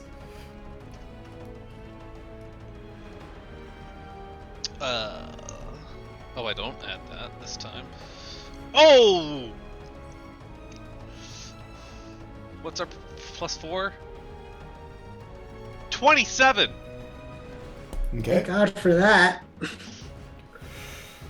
So, as Natural you 19. Okay, yep. So it was a 27 plus the 6. Got it. But it is a natural one. As you look ahead, you see Baldir pause for a second, seeing, deciding which way to go. And as he points you down the bountiful shore, you reaching out with your willpower so strongly now after last time sort of feeling dampened by it, so redouble your effort into it. You detect unseen hazards in your path below the waterline that could not have been detected by Baldir. I need you to burn me a 5th level spell slot plus a 5th level spell slot. So this was weird because it's with you. So you either need to burn 2 5th level spell slots, or okay. So or Meta could also take you could burn 1, and Meta could take a level of exhaustion. No need. I'll take them both. So describe to me how you get out of how you use your spells to. I'm sorry, and I need you to roll me a d6 twice, as there are river hazards. Oh boy. A 4 and a 3. A 4 and a 3.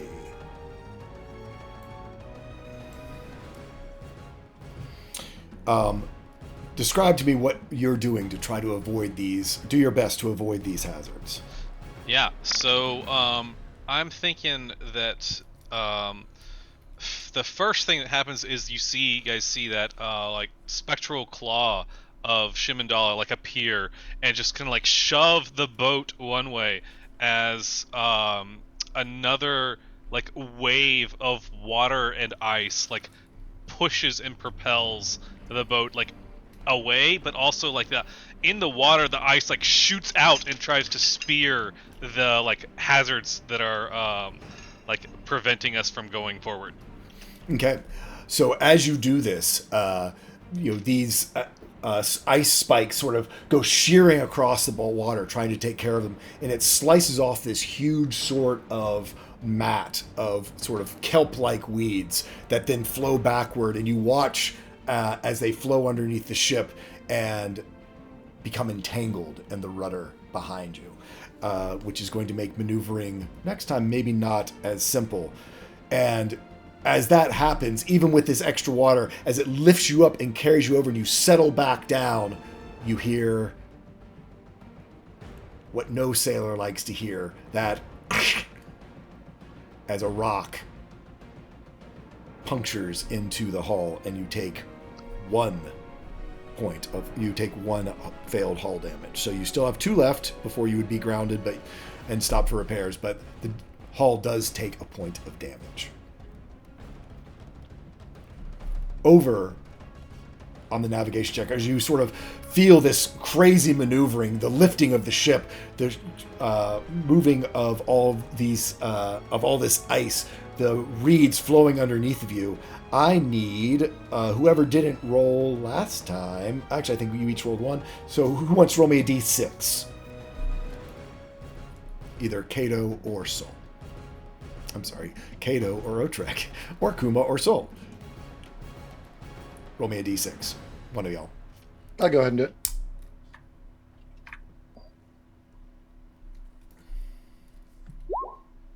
Oh, seriously. Okay.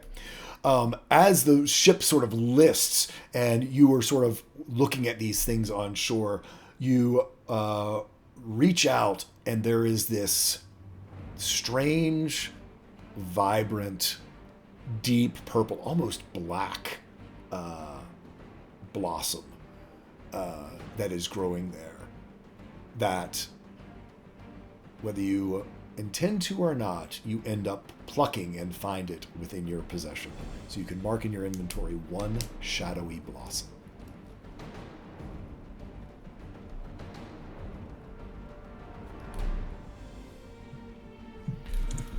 Okay. That's that round. We are on round 5 with no delays. We got 2 more to go. So, everyone staying where they are? Or any swaps and moves? I'm good where I'm at. This seems to be working pretty well. Yeah, okay. Duron would like to use his pact of the rod of the Pact Keeper. That's the word. To regain a spell slot. Okay, so you all, that's your brings you back up to having 2, correct? Yes, that's correct. Correct. Cool. Okay, so Baldir, I need you to roll me a d10. On an 8. You haven't had an 8 yet. Cool.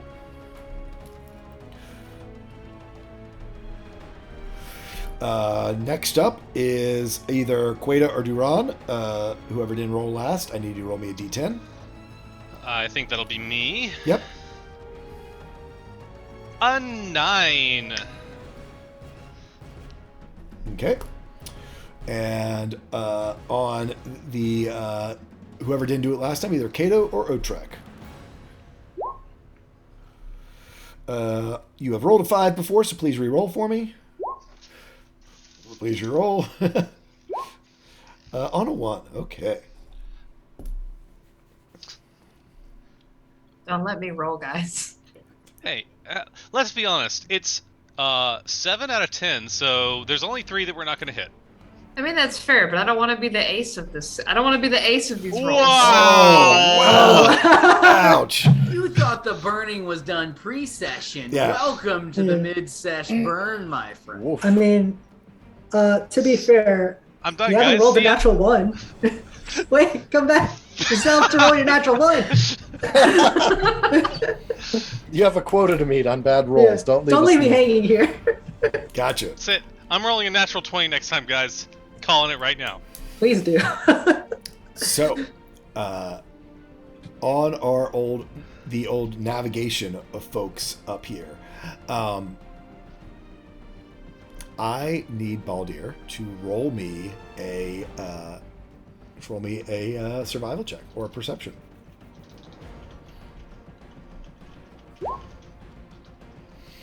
On a 22. Nice. You catch a favorable breeze as you are maneuvering down this side. As you picked the path on the bountiful shore, it seems to have been the right one and has added a favorable breeze, which will certainly make maneuvering easier on this round. On my... What had disadvantage? I'm sorry? Didn't something from last round give us disadvantage? No. Well, you had the. I'll ignore it. Yeah, no. The disadvantage came from the D10 roll. Yeah. So I need maneuvering team to go ahead and roll me their core class ability or a spell casting check. There it is. So 15 from Queta. Maybe 10 moving here. total. So on 25. Oh, sorry, that's not a 20. It's a 2. I got one number right. Oh, so now all you have to do is roll a 0 next? No, not allowed.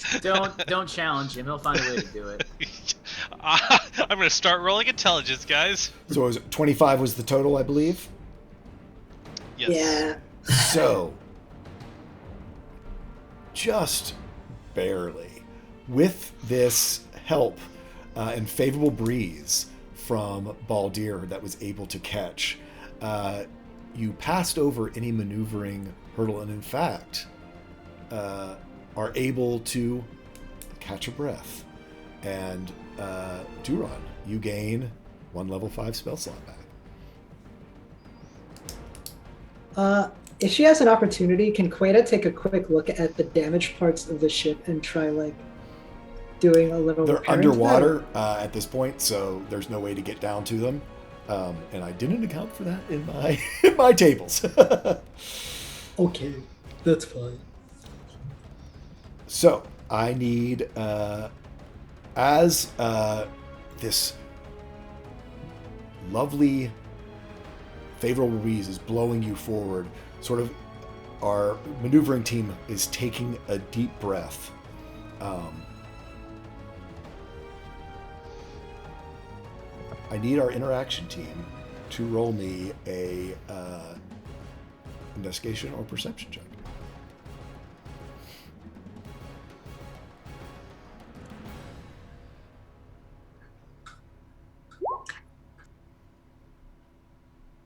$17. And Cato?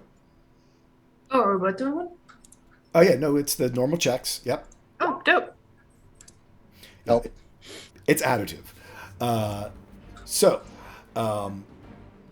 Otrek 42. and Cato. Cato, down in the water, you see a specimen,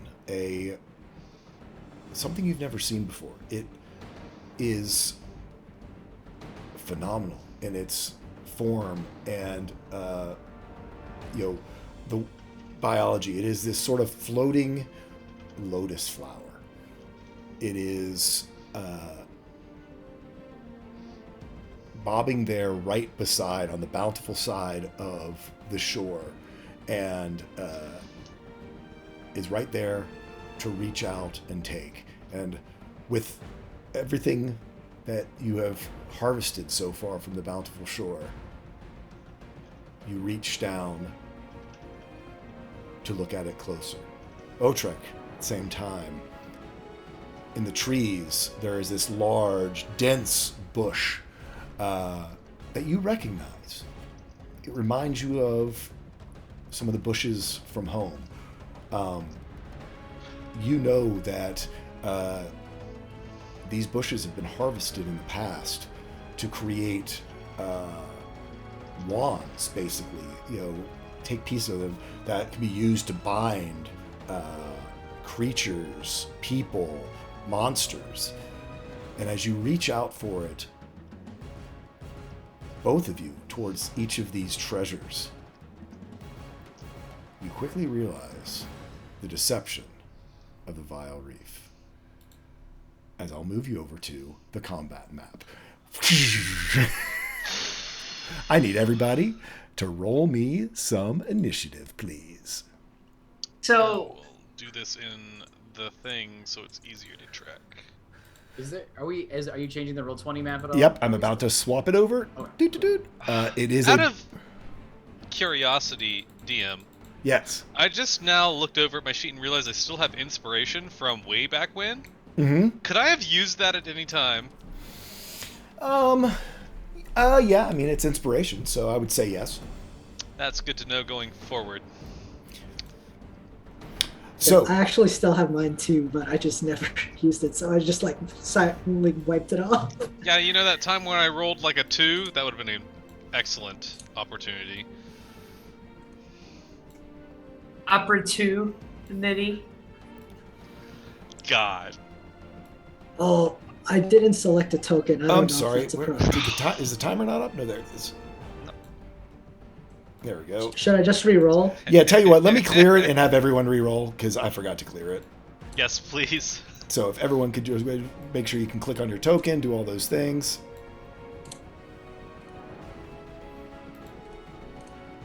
It's No! even worse!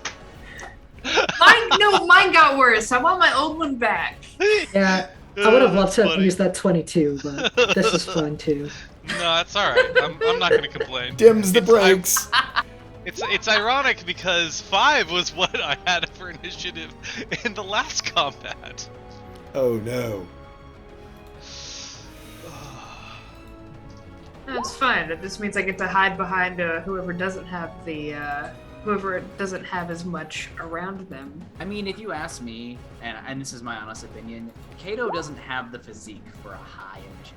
No. That's very fair. Cato does not have a high initiative, speedy physique. So this really just fits with my roleplay track. So if I could get sort of people to go ahead and move their tokens to where they believe they would have been. I think we had said, our environmental directions certainly are on a rail somewhere. I'm not going to move the whole ship over to one side or the other just because there's way too many layers on this map to deal with to try to do that. Oh no. Don't tell me that. Yeah, I think I would be sort of near the center. And actually, Scott's not here. Sorry about that. Nope. I was actually going to tell you. I'm like, I appreciate it, Jay, but Yep. Scuts with Fitz. Yep. Don't do that.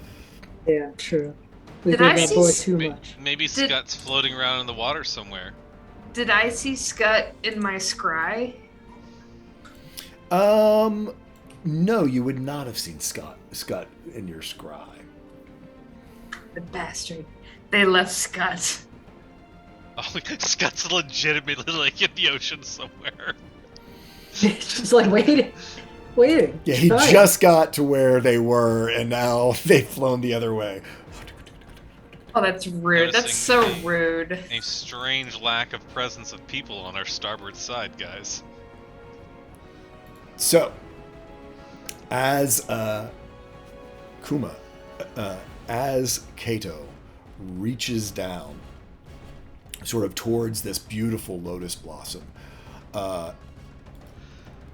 suddenly it bursts out of the water, trailing behind it this giant sort of mat of kelp, as this living sort of arm of kelp roars above you, opens mouth as a giant kelp eel surfaces there right off of the ship.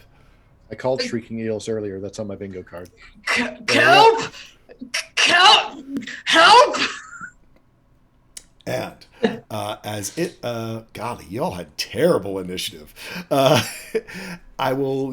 is, we're going to start with this. You will get to activate your Whale's Whiskers lair action. If you want to remind yourself of it, there is the handout that's up there of the things that you can do, but that won't come around until the next round, as this basically is kind of like a surprise round. A little bit on their side, not a true full one because you were right there. With that, the kelp eel is going to use its multi-attack. So it is going to reach out with a kelp tendril to Cato on a 28. Nice part is it just means it hits. You are immediately wrapped and grappled by a tendril of this kelp eel. I'm going to put the little net on you so we all remember that you are in fact grappled, and I will zoom in. Oh, actually, let's give our folks out there so they can see what's going on. And zoom in a little bit. Doot, doot, doot. So this kelp eel sends out, wraps you immediately up in a tendril. I would also say as it has popped out there next to you, it is going to use its second kelp tendril to go ahead and reach out. And believe it or not, you are shocked at just how far of a reach this thing has. It's going to reach out across for Queta. Wow. With Oh my god! double nat Thanks for 20s. Queta becomes wrapped up by one of these tendrils as well.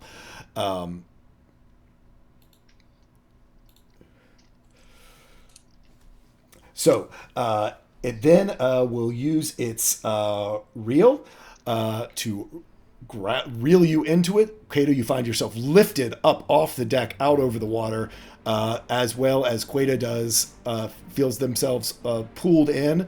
And let me move that back. Feel themselves moving, and then it's going to, as its last little bit, is going to use its slam action to slam each of you into the side of the ship if it is able to. So first, with Queta, does a 20 hit. Can I shield that? It's a normal attack, so you could. Word. So that's one cast of shield. Okay. So, yeah, you're able to shield, and while it's trying, you're able to wiggle inside of there and use your shield to basically have it absorb the impact as it was going to throw you against the side of the ship.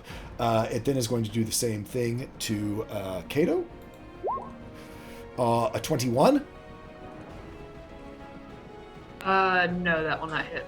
And as it tries to slam you against the ship, you're sort of squirming, and Cato-ness is able to help. While these are very strong holding you, there's not a whole lot of meat to them. You're able to keep them from slamming you into the side of the ship, and so you just sort of hover over top of the gun web, and he's not able to slam you into anything else. With that, it is Otrek's turn.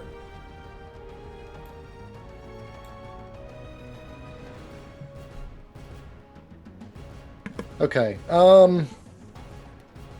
Remind me how the ballista works, because this looks prime for a ballista shot. You can go over there, and basically with the ballista, you are not proficient in it. So if you go to the weapons, I've got to remember myself how the ballista works, quite frankly. You are able to fire the ballista. Let me read it up for you. You should be able to bring it up, and it'll tell you. Mm-hmm. You must make a DC 16 dexterity check to aim the ballista. They get a plus to it if you have proficiency, which you don't, and then this ballista shoots at advantage if you've succeeded on your aim. Okay. The big thing about the ballista is it doesn't have a lot of attack bonus to it. It relies on getting advantage from your aiming it. Okay. In that case, we're going to skip that, and neither of my allies have taken damage yet, so... Yeah. They were able to avoid the major portion of the damage. Mm-hmm. So they just got wrapped up. So, let me refamiliarize myself here with my combat stuff.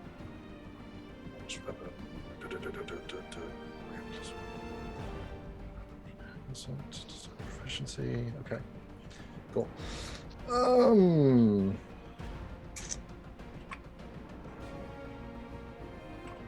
I have to check my range. Oh yeah, that's great. That's perfect from where I'm at. We're gonna fire the pistol twice. Cool. That's the first one. To the kelp eel. Oh yeah, to the kelpie. Unfortunately, that's your attack roll, right? The 15. The 15 and the 27. I Yep. get two So shots. the 15 misses. Your bullet shoots, fires out, and you sort of see it just sort of seems to pass through without any effect onto the kelp eel. However, the second one, you seem to find like sort of a main trunk that is inside there, sort of the spine of this thing. Go ahead and roll me damage on that. Okay. Not bad. So for 8 points of piercing damage. Mm-hmm. And let me double check something. Okay, Tuesday. Yeah, we're gonna hold on to that for later. That's cool. Okay. That's me. Next up, Greta. To break the grapple, you would be a check to break the grapple, or you can still make attacks, you just can't move. Works for me. I think what Queta will do then is she will activate her Shadow Blade. So that is a level 2 spell slot for Shadow Blade. Okay. Just so you know, it's there. And now, she'll just say, "This. It's a good thing I prepared for this." And she'll get ready to make 3 attacks. I'm just gonna roll them manually, so it's.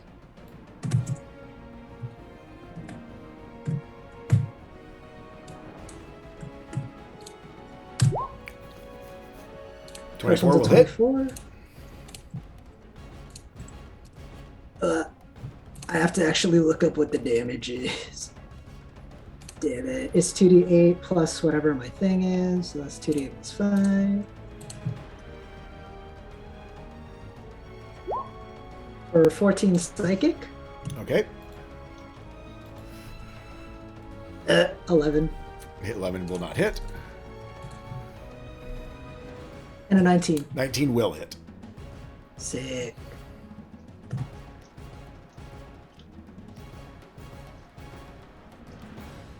For 16 psychic damage. 16 psychic damage.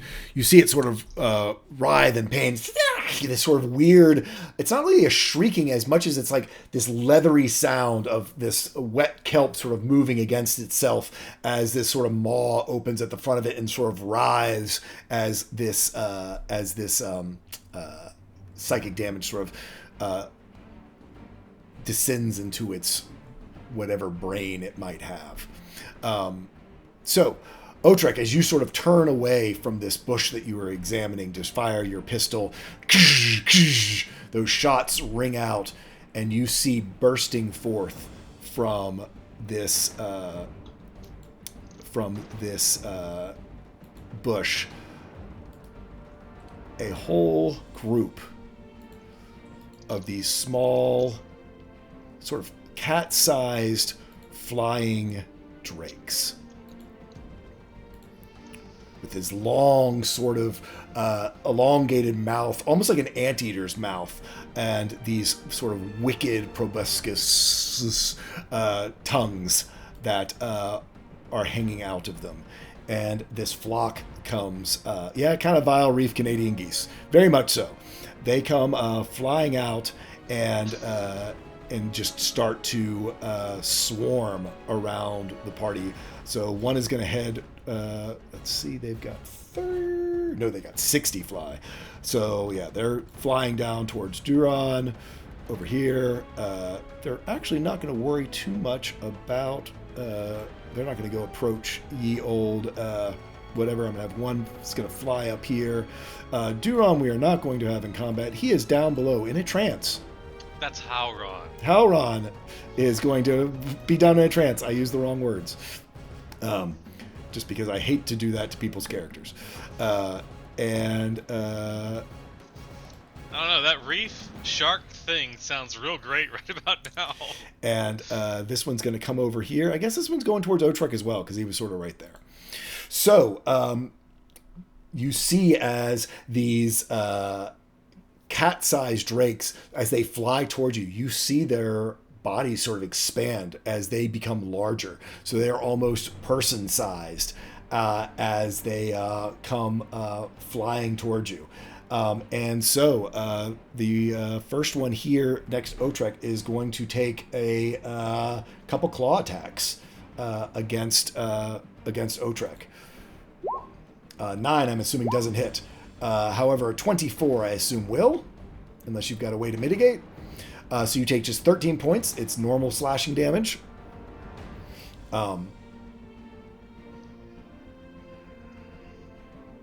And then you see this stinger come swinging around on its tail, and it is going to sting you with its tail. Doink. An 11, I'm assuming, is not going to hit. The other one is going to go ahead and make 2 claw attacks against you as well. A 15 and a 16.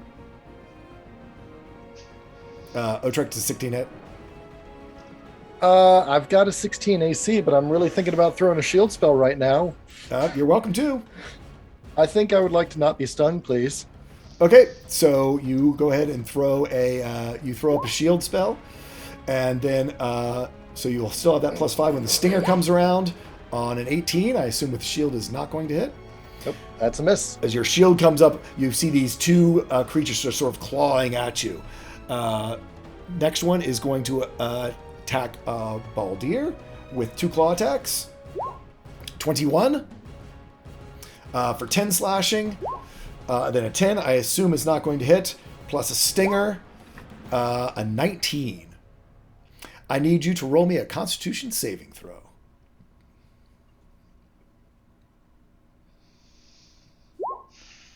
Ooh, on a 10, all of a sudden, Baldir, everything around you seems to be getting strangely bigger as you are reduced in size by 1 size category. So you go from a medium creature to a small creature.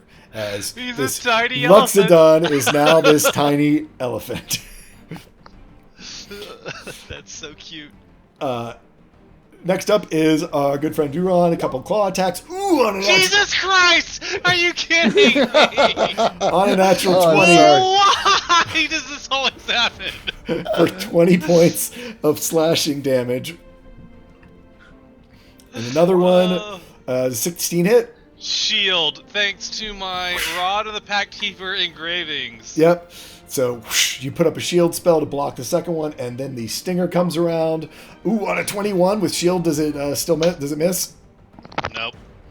I need to roll me a Constitution. 21 is my AC with the shield. Yep. So I need you to roll me a Constitution saving throw. I just want to point out that with my cloak, none of these. Only the first one wouldn't have been a natural 20. Constitution saving throw, you got it. +4. That's a 17. 17. You save. By the way, you did take 5 piercing damage along with shrinking Baldir. Cool. And I took 6 from that, right? Yep, you do take the 6, and it's just that you don't get shrunk. So that is these diminution drakes. Baldir, you are up. So the only thing is you need on any damage with a like a melee weapon, it does get a minus D4 to it, but your spells are all work as normal. Yes, well, this is quite different than usual, but I'll be with you in one moment. And he will take his tiny little storm staff and point to one of these drakes here in the middle and just say, "This is quite inconvenient, and I wish it was over. So let's make it over."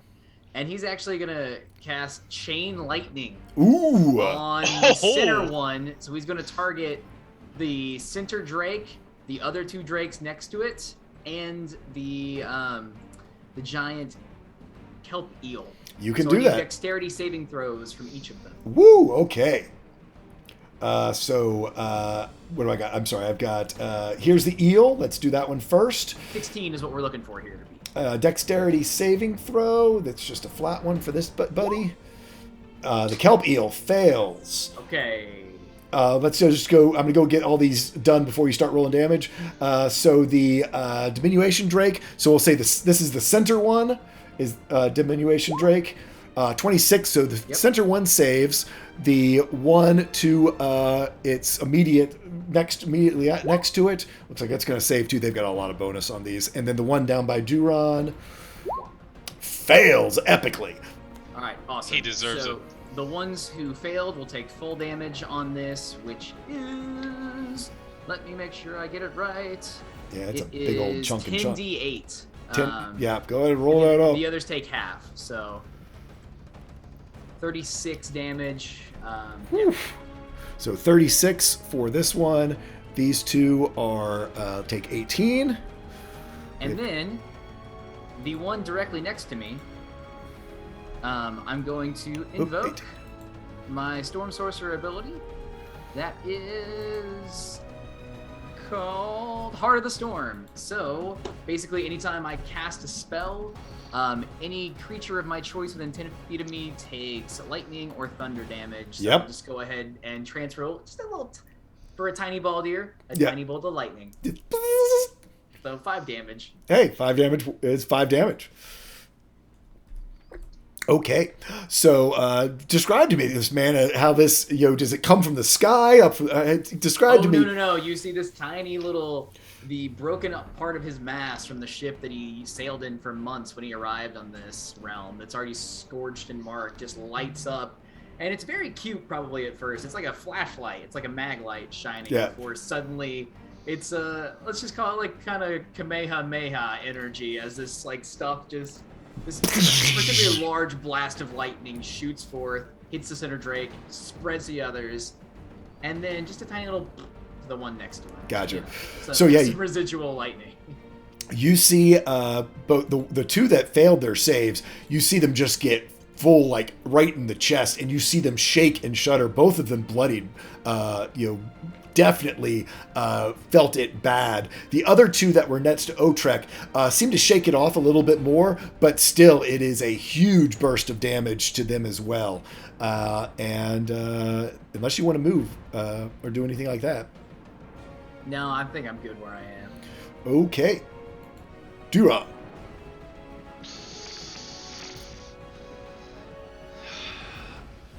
Duron's going to take a deep breath and just kind of glare at this thing in front of him and just say, I'll be back for you in a moment. And I am going to,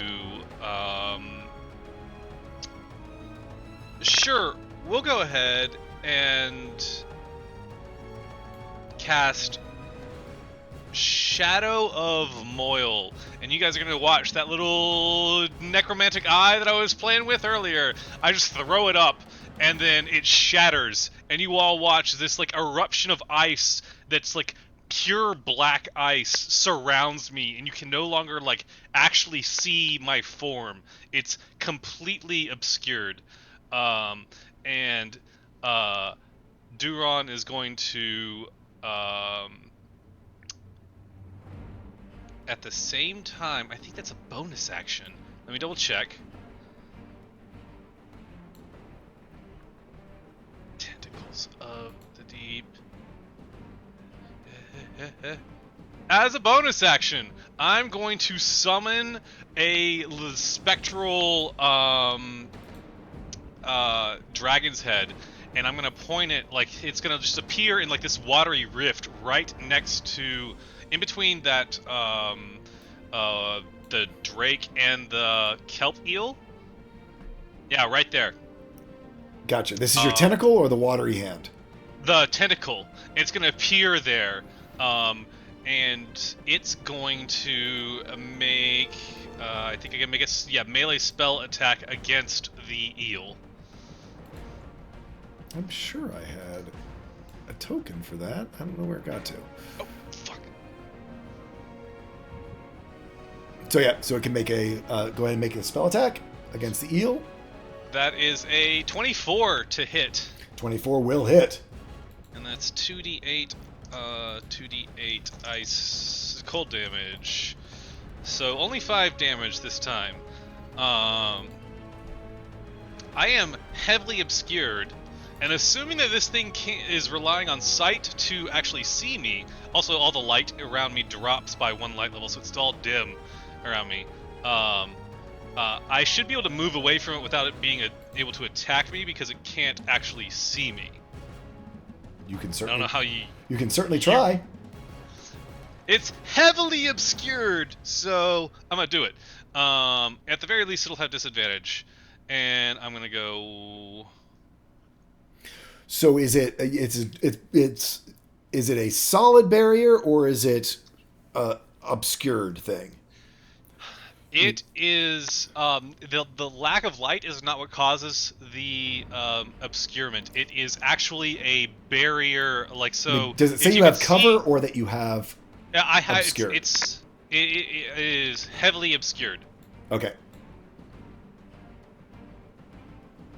So I'm gonna move 1, 2, 3, 4, 5, 6. As you move away, Yep. it is going to make an attack. It does have blind sight, so that's why I was specifically asking. That's shitty, but okay. Yeah.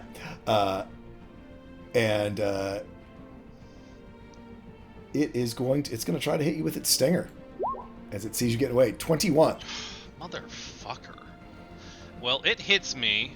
Yep, for 5 piercing, but then let's But see. I have a 15 on my con save. Okay, you save.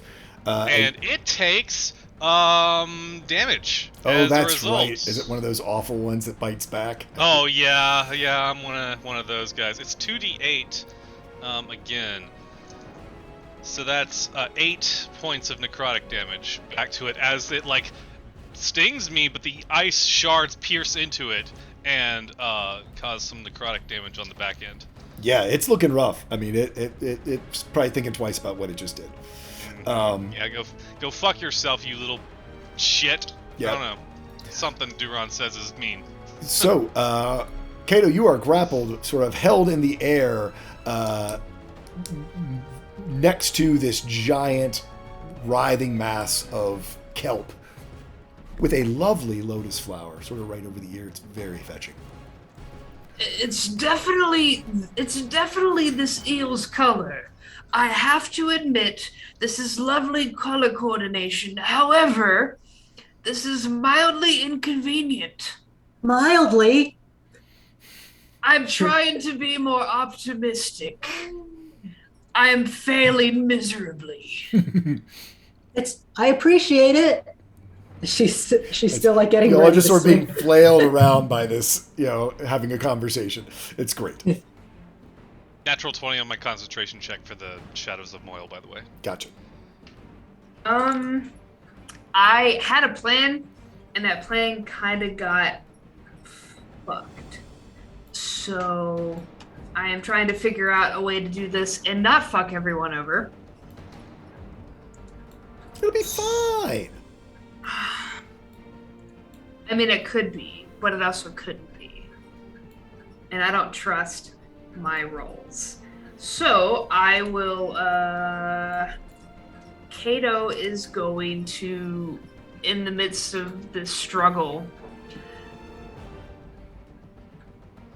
because I am assuming I'm going to start losing my oxygen soon, going off of this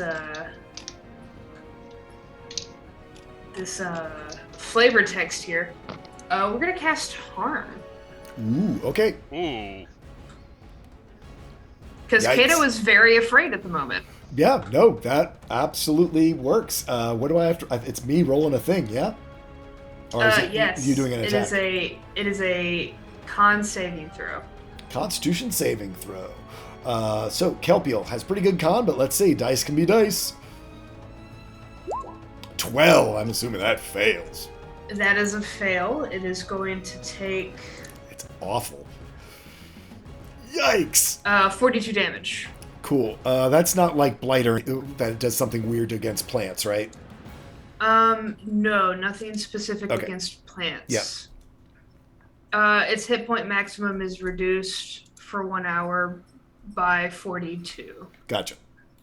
as well. Yep. So yeah, you watch as this spell sort of goes up these tendrils of kelp around you and find their way sort of the heart of this, and you see just whole chunks of it, kelp just dying and falling off of it. So now you're seeing almost like this sort of central spinal trunk of it is starting to be exposed as just these huge giant chunks of brown kelp falls off and sort of is starting to flow down with the current.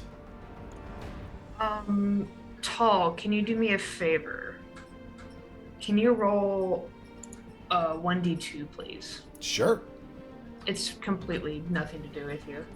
Yep. Why do I not have my rolling thing? Where's your rolling thing? No, it literally, for some reason when I popped out my chat, it didn't give me like the place to type anything. For shame. I had that exact same problem. I don't know what it is. I'm assuming it's related to Firefox, but you can it's always got mouse to- over to the rolling icons on the left-hand side of. Yeah, I can just roll one. I've That's got one. fine. Yep, no, I've got it. Are you got one?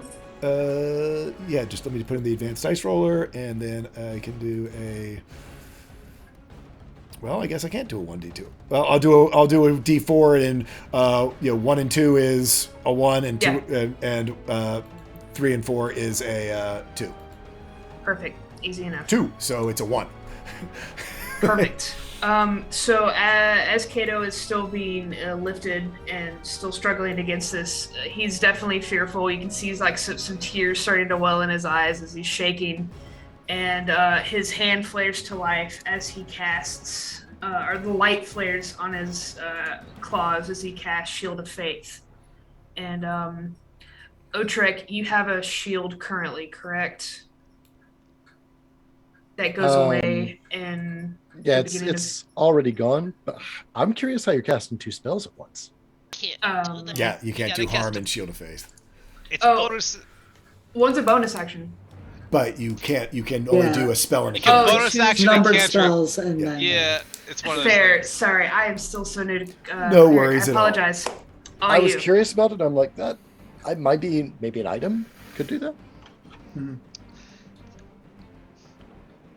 I have an item that could do that, but not for this. So never mind. Okay, cool. Yeah. So, but yeah, you did a mighty chunk of damage out of this thing, and while I read it as on the Kelpiel's turn, so I will say that. So I'm going to do it then now. However, before we get to the Kelpiel, the crew activates. So. As we have spoken in the past, if you look at your Whale's Whiskers action, you're able to order, 2 NPCs to come on deck and take their combat actions, or you can do ship maneuvers. Might not be very helpful in this, but don't know. Whatever you all would like to do. So, as a group, what would you like to do as a lair action? Or you can say, you know what, we got this. That is a perfectly fine thing as well. Biriana will take a turn. I'm going to get her in the turn order here in just a second. So you will have Biriana this next time, but up to you totally.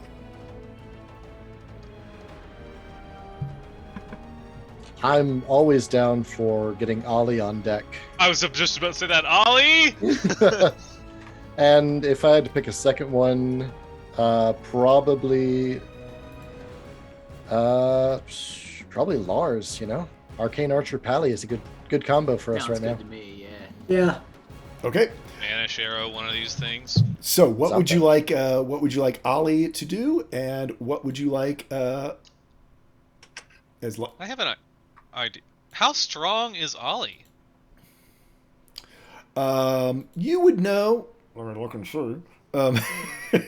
Y'all would have watched Ollie doing his things and stuff and things over the course of your travels with him, and know that strength is probably not his as good of a attribute. Where he really shines. He really shines in dexterity. I would say either a bark or a lick for Ollie, but I would say give us a lick. I think we've got a couple people down some HP here. I'm down 30 hit points. Oh, you'll be fine. Yeah, I will be fine. I'm But about yeah. to fuck this eel up. You should probably get a healing lick there, is what I would suggest. So, what's the call? Ollie, who's Ollie licking? Duron, I'd hope. Duron? I'll take it. Yep. Oh, I'm sorry. I thought it was Cato saying they were down. Okay. So, Ollie's going to come over and do a lick, which is that nice 2d8. So let's get that up. 2d8 plus 1. Get off of me. He might not lick you next time if you aren't nice. So that's 8 hit points that you get back. You kind of got a half lick because you pushed him away. And what would you like for our friend Lars to do? He's got, like I say, he's Arcane Archer. He's got, he can certainly shoot things. He can, light up his arrows, both paladin-y or with his with his arcane archery. I mean, it'd be really funny if he just banished the eel. That'd be kind of funny. I don't think, does he have banish arrow? Banishing arrow, yeah. Real quick. Does it banish us as well? Let us not repeat the Otrek problem. Yeah, we are grappled. Grappled, you're not swallowed. That That's was true. the problem with Otrek. Yes. There's a Otrek lot was of problems swallowed. with Otrek, but that was the problem in that combat. Yeah, and remember, this banishing arrow isn't like a isn't like a banish. It's banished for 1 round. It's not a banished for whatever, but it gives you a round. And I will rule that it would drop the grapple. Now, your 2 friends will probably drop in the water, but Well, We could figure something out from there. so do you want him to do an arcane shot? Am I We hearing could a just have banish? it shoot the thing, like with a regular old ballista shot. Or he's got his longbow. I mean, his longbow's +1 longbow. Or, he can go over and man the ballista. I mean, he does get the advantage on the ballista, so.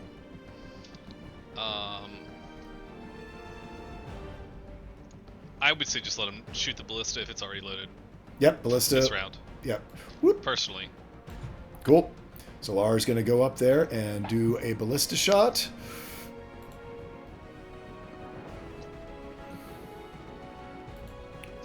He has it at advantage. Doot.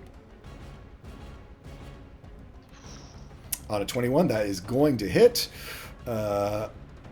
for 12 points of piercing damage. So you see this huge ballista go firing into this eel that's holding the other 2.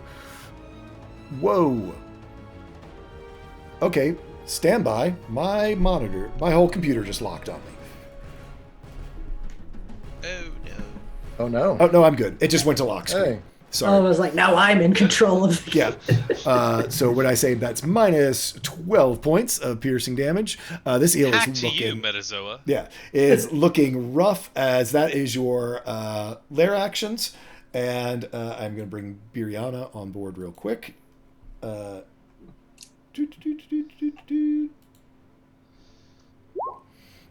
a 22, so she's going to go up here as well. And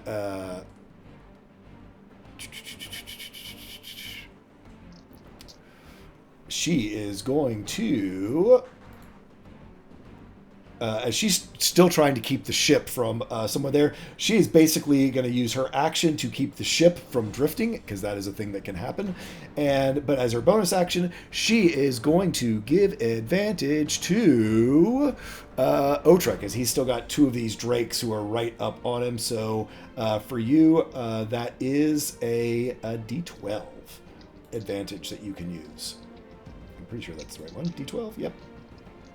Bardic Inspiration, sorry, D10. So you have a Bardic Inspiration from Biriana, so a D10 Bardic Inspiration. And that is her turn. Now it's the Kelp Eel's turn.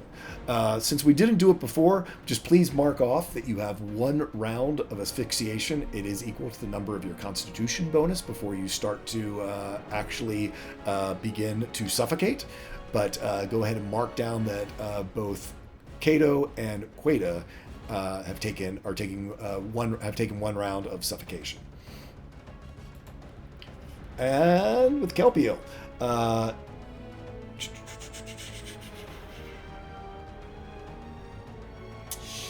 it is going to try to wrap more people up. So it is going to first do another tendril comes slashing out to try to grab Duron.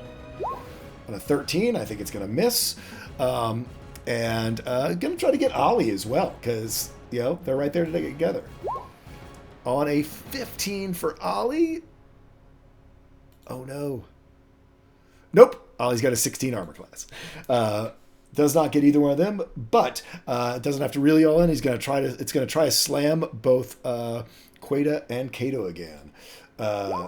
21 for Queta.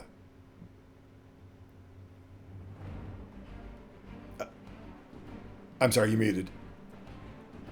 Yeah, I'm not going to shield that one. Okay, and you take 44 bludgeoning damage as you get just slammed into the side of the ship. And then Cato. On a 24, you take 26 points of bludgeoning damage as it just takes both of y'all and just slams you into the side of the ship up against the hard wood that Queta has kept in such good condition. My shadow blade is down. Okay. That is Maybe I should have kept that up. Damn. That is its turn. Next up is Otrek. It's out there writhing. You see your friends getting slammed in the side of the ship. You've got these two drakes threatening you. They have taken some damage, but they seem pretty healthy. Certainly the one across the ship, the other drake across the ship from you, and the eel are looking the worst off of everything that's out here in your quick perusal of the battlefield. I'm checking a couple of lines here.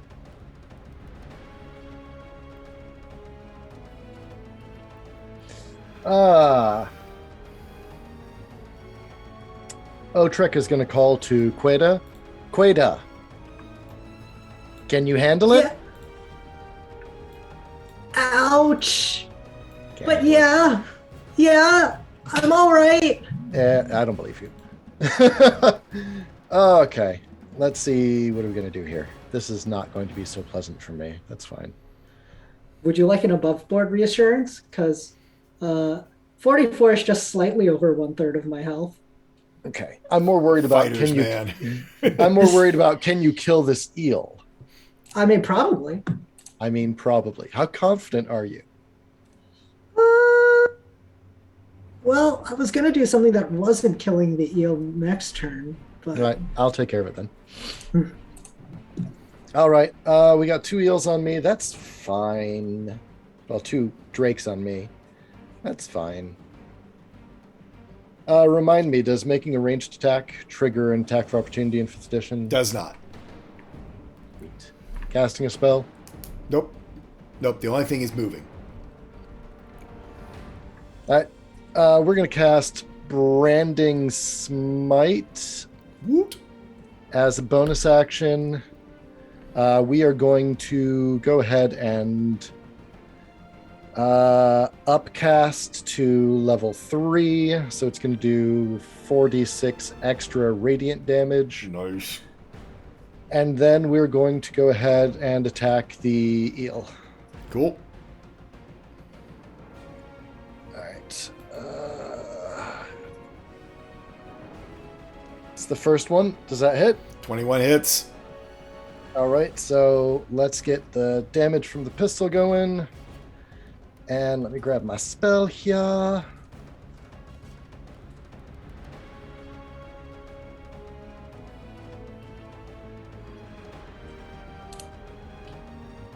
That doesn't seem right. Did you get some bad dice in there? Well, it's not 5, a 1, and a upcast. 3. Yeah. Oh, yeah, it is. Yeah, it is. It just. I'm sorry. Just got crappy. Oh well. Yep. You take what you're gonna get. Yep. So it looks like 18 total points of damage. But wait, there's more. Okay, go for it.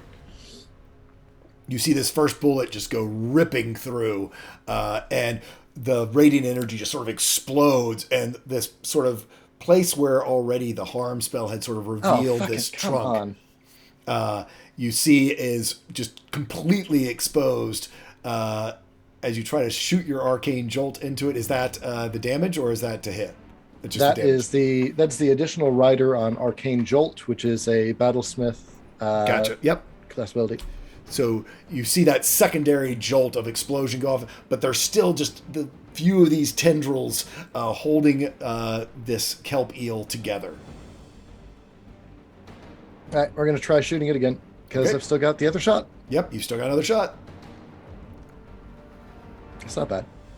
So tell me, as you are offended by the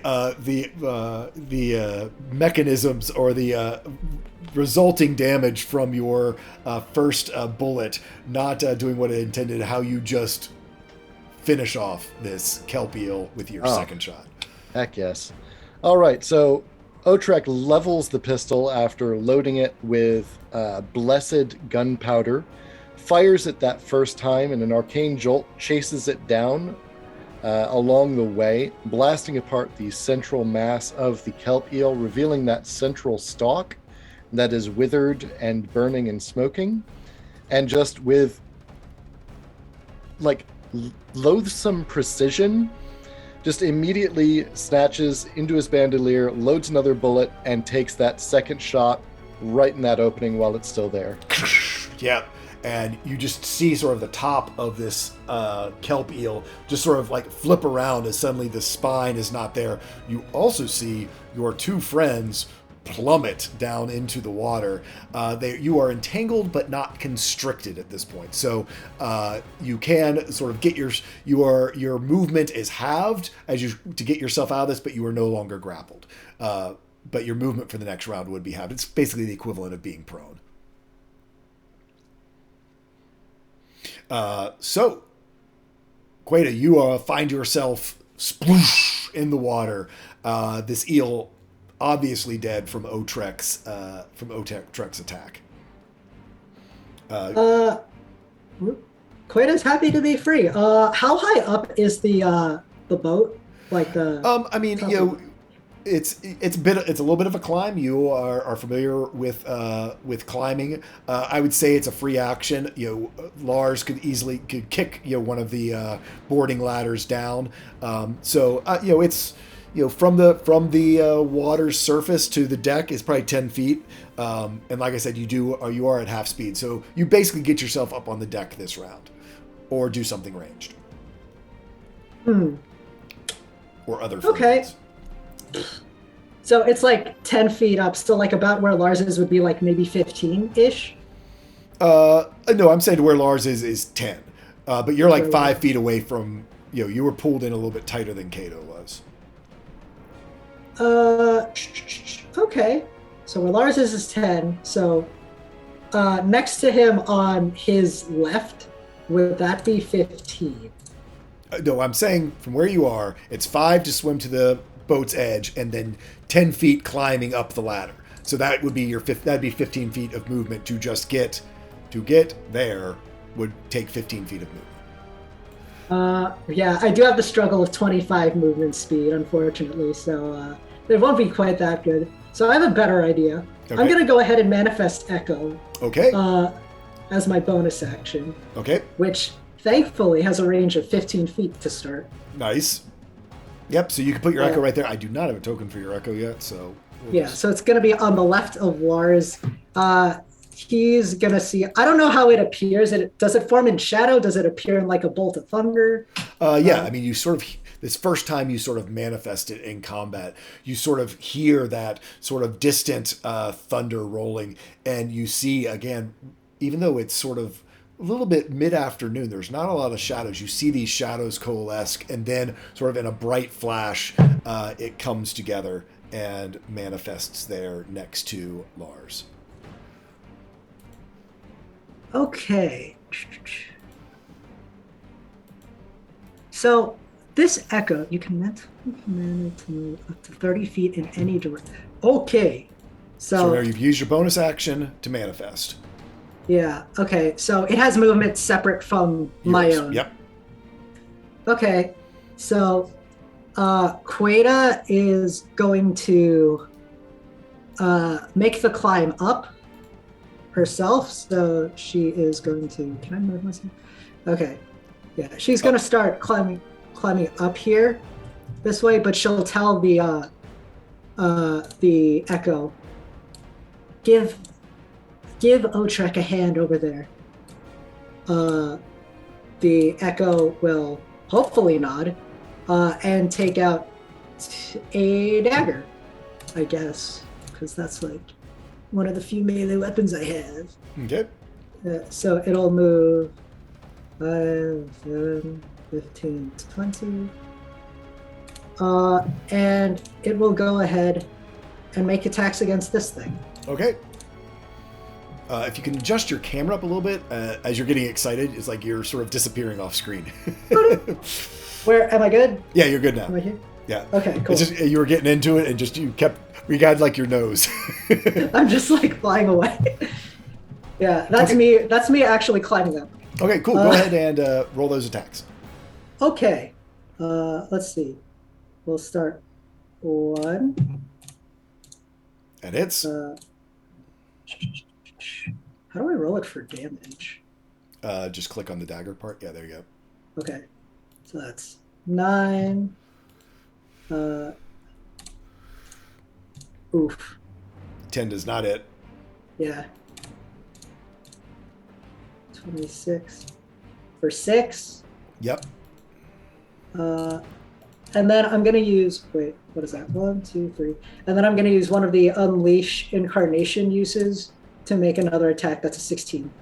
Okay. Isn't that use your bonus action to unleash? Because you already used your bonus action. It says whenever you take the attack action. Okay, cool. No, I'm getting familiar with it as well. Mm-hmm. Cool.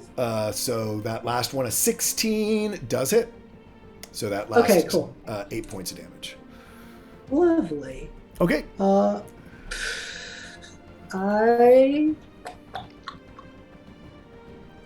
think I'm gonna action surge actually. Okay. So I'll go ahead and use that, and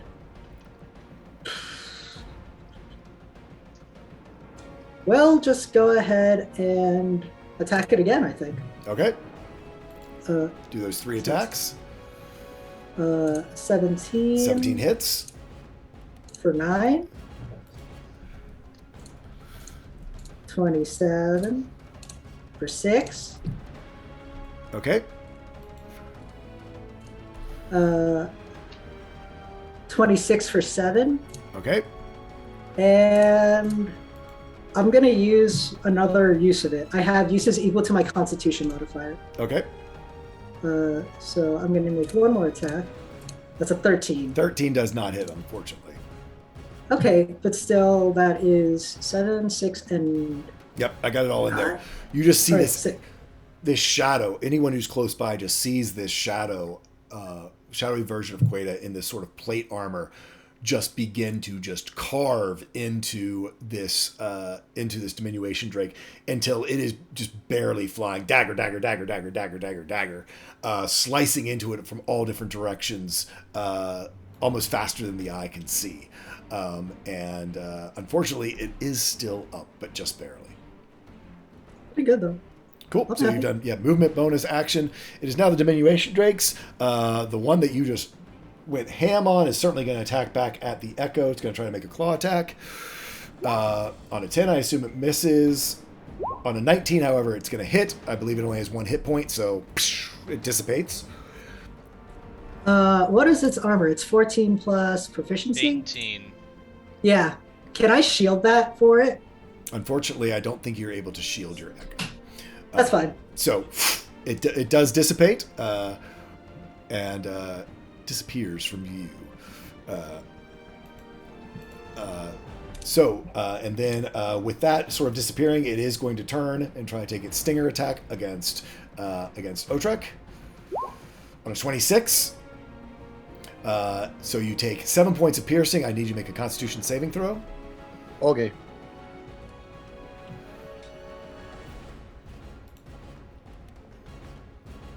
Yeah. 16, you save.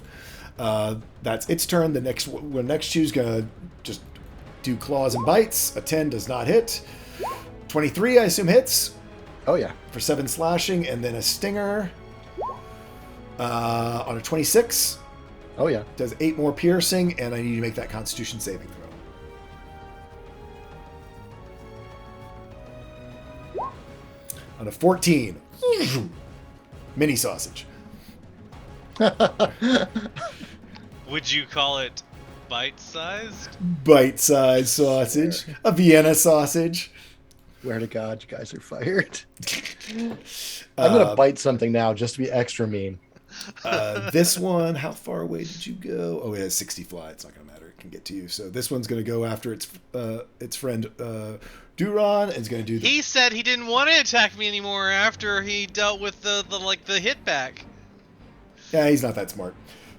Oh, damn it. He's going to make a claw attack. 20. Shield. Shield goes up. Knocks the claws away. Ooh, another natural 20. I'm sorry. What?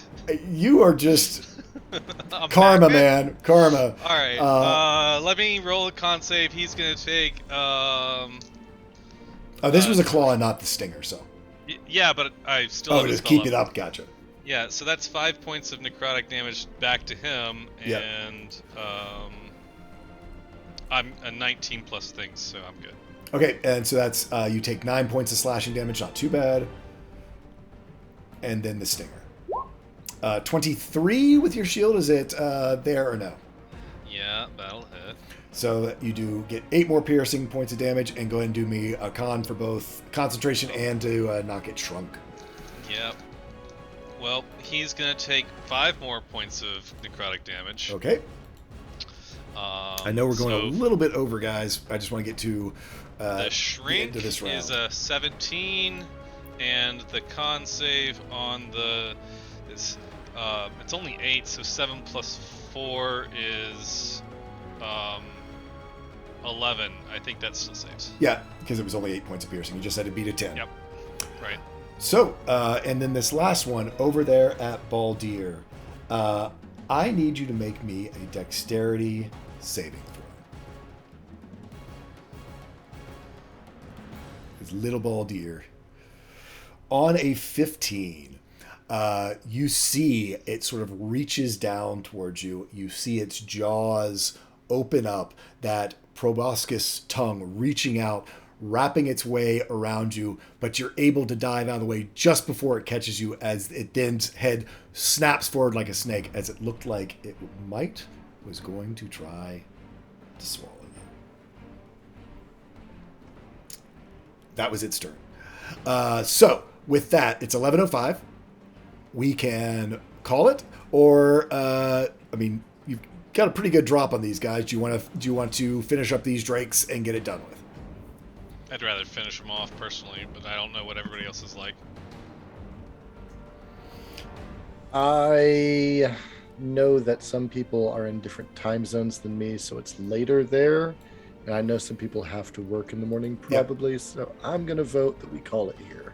Okay. Cool. Let's call it then, and we will pick this up as Baldir narrowly escapes getting swallowed. See, I was going to love it if he got swallowed, because then I could totally do the big cliffhanger. But as you narrowly escape being swallowed by these diminution drakes, we will pick up next week. Who knows? Maybe Halram will wake up and come up and help. And until then, let's go around and meet our players, and we will say adieu to all of y'all. So, first up, Sol, tell us who you are and where we can find you. Hello, everyone. I'm Sol. You can find me everywhere as Sol's Rolls. That's my Twitter, website, Twitch, Instagram, pretty much name it. I do a lot of health and wellness, and I do a lot of gaming stuff. Next up is Ace. Hi, I'm Ace of Sween. I'm just your typical DM on the side sort of person. That's it. Cool. Next up is Meta. Oh yeah, hi. I'm Metazoa. You can find me at Metazoa54321 on Twitch, on Instagram, and on Twitter. Like my name on that message that says "Hello, I am Queta," because that is true. I play music. I write music. I also have been throwing up compositions just to start building a portfolio for myself, actual background composition stuff in Reaper, which has been a lot of fun to make. It's been the greatest creative jolt of energy I've had in a long time, which feels really nice. Also, I'm so glad that I have this monkey off my back. This freaking belt thing. It's just a thing I have now, and I'm sick. Next up is Bird. Hey folks, I'm Bird versus Plane, basically everywhere, and that's all I got for you. And last but not least, Kuma. Hi, hello, yes, I am Kuma. You can find me everywhere on the internet as Kuma the Bronze. You can find me online doing shenanigans. Just keep up with Twitter, and you will see all the things that I end up doing. And I'm Tall Squall. Hope you had fun and enjoyed watching our show. Let me know what you think in Twitter and stuff about the mechanic that we used. If you thought it was cool or boring and all that kind of stuff, or ways to improve it, because this is the first time it's been play tested. And so, as a DM and a game creator, I certainly want feedback. So feel free to throw some feedback into either our Discord or to me on Twitter, DM, or you can respond to the tweet that I put out as we started using it. And with that, until next time, gather your friends together and tell a story, because that's what it's all about. Good night, everyone. Bye-bye.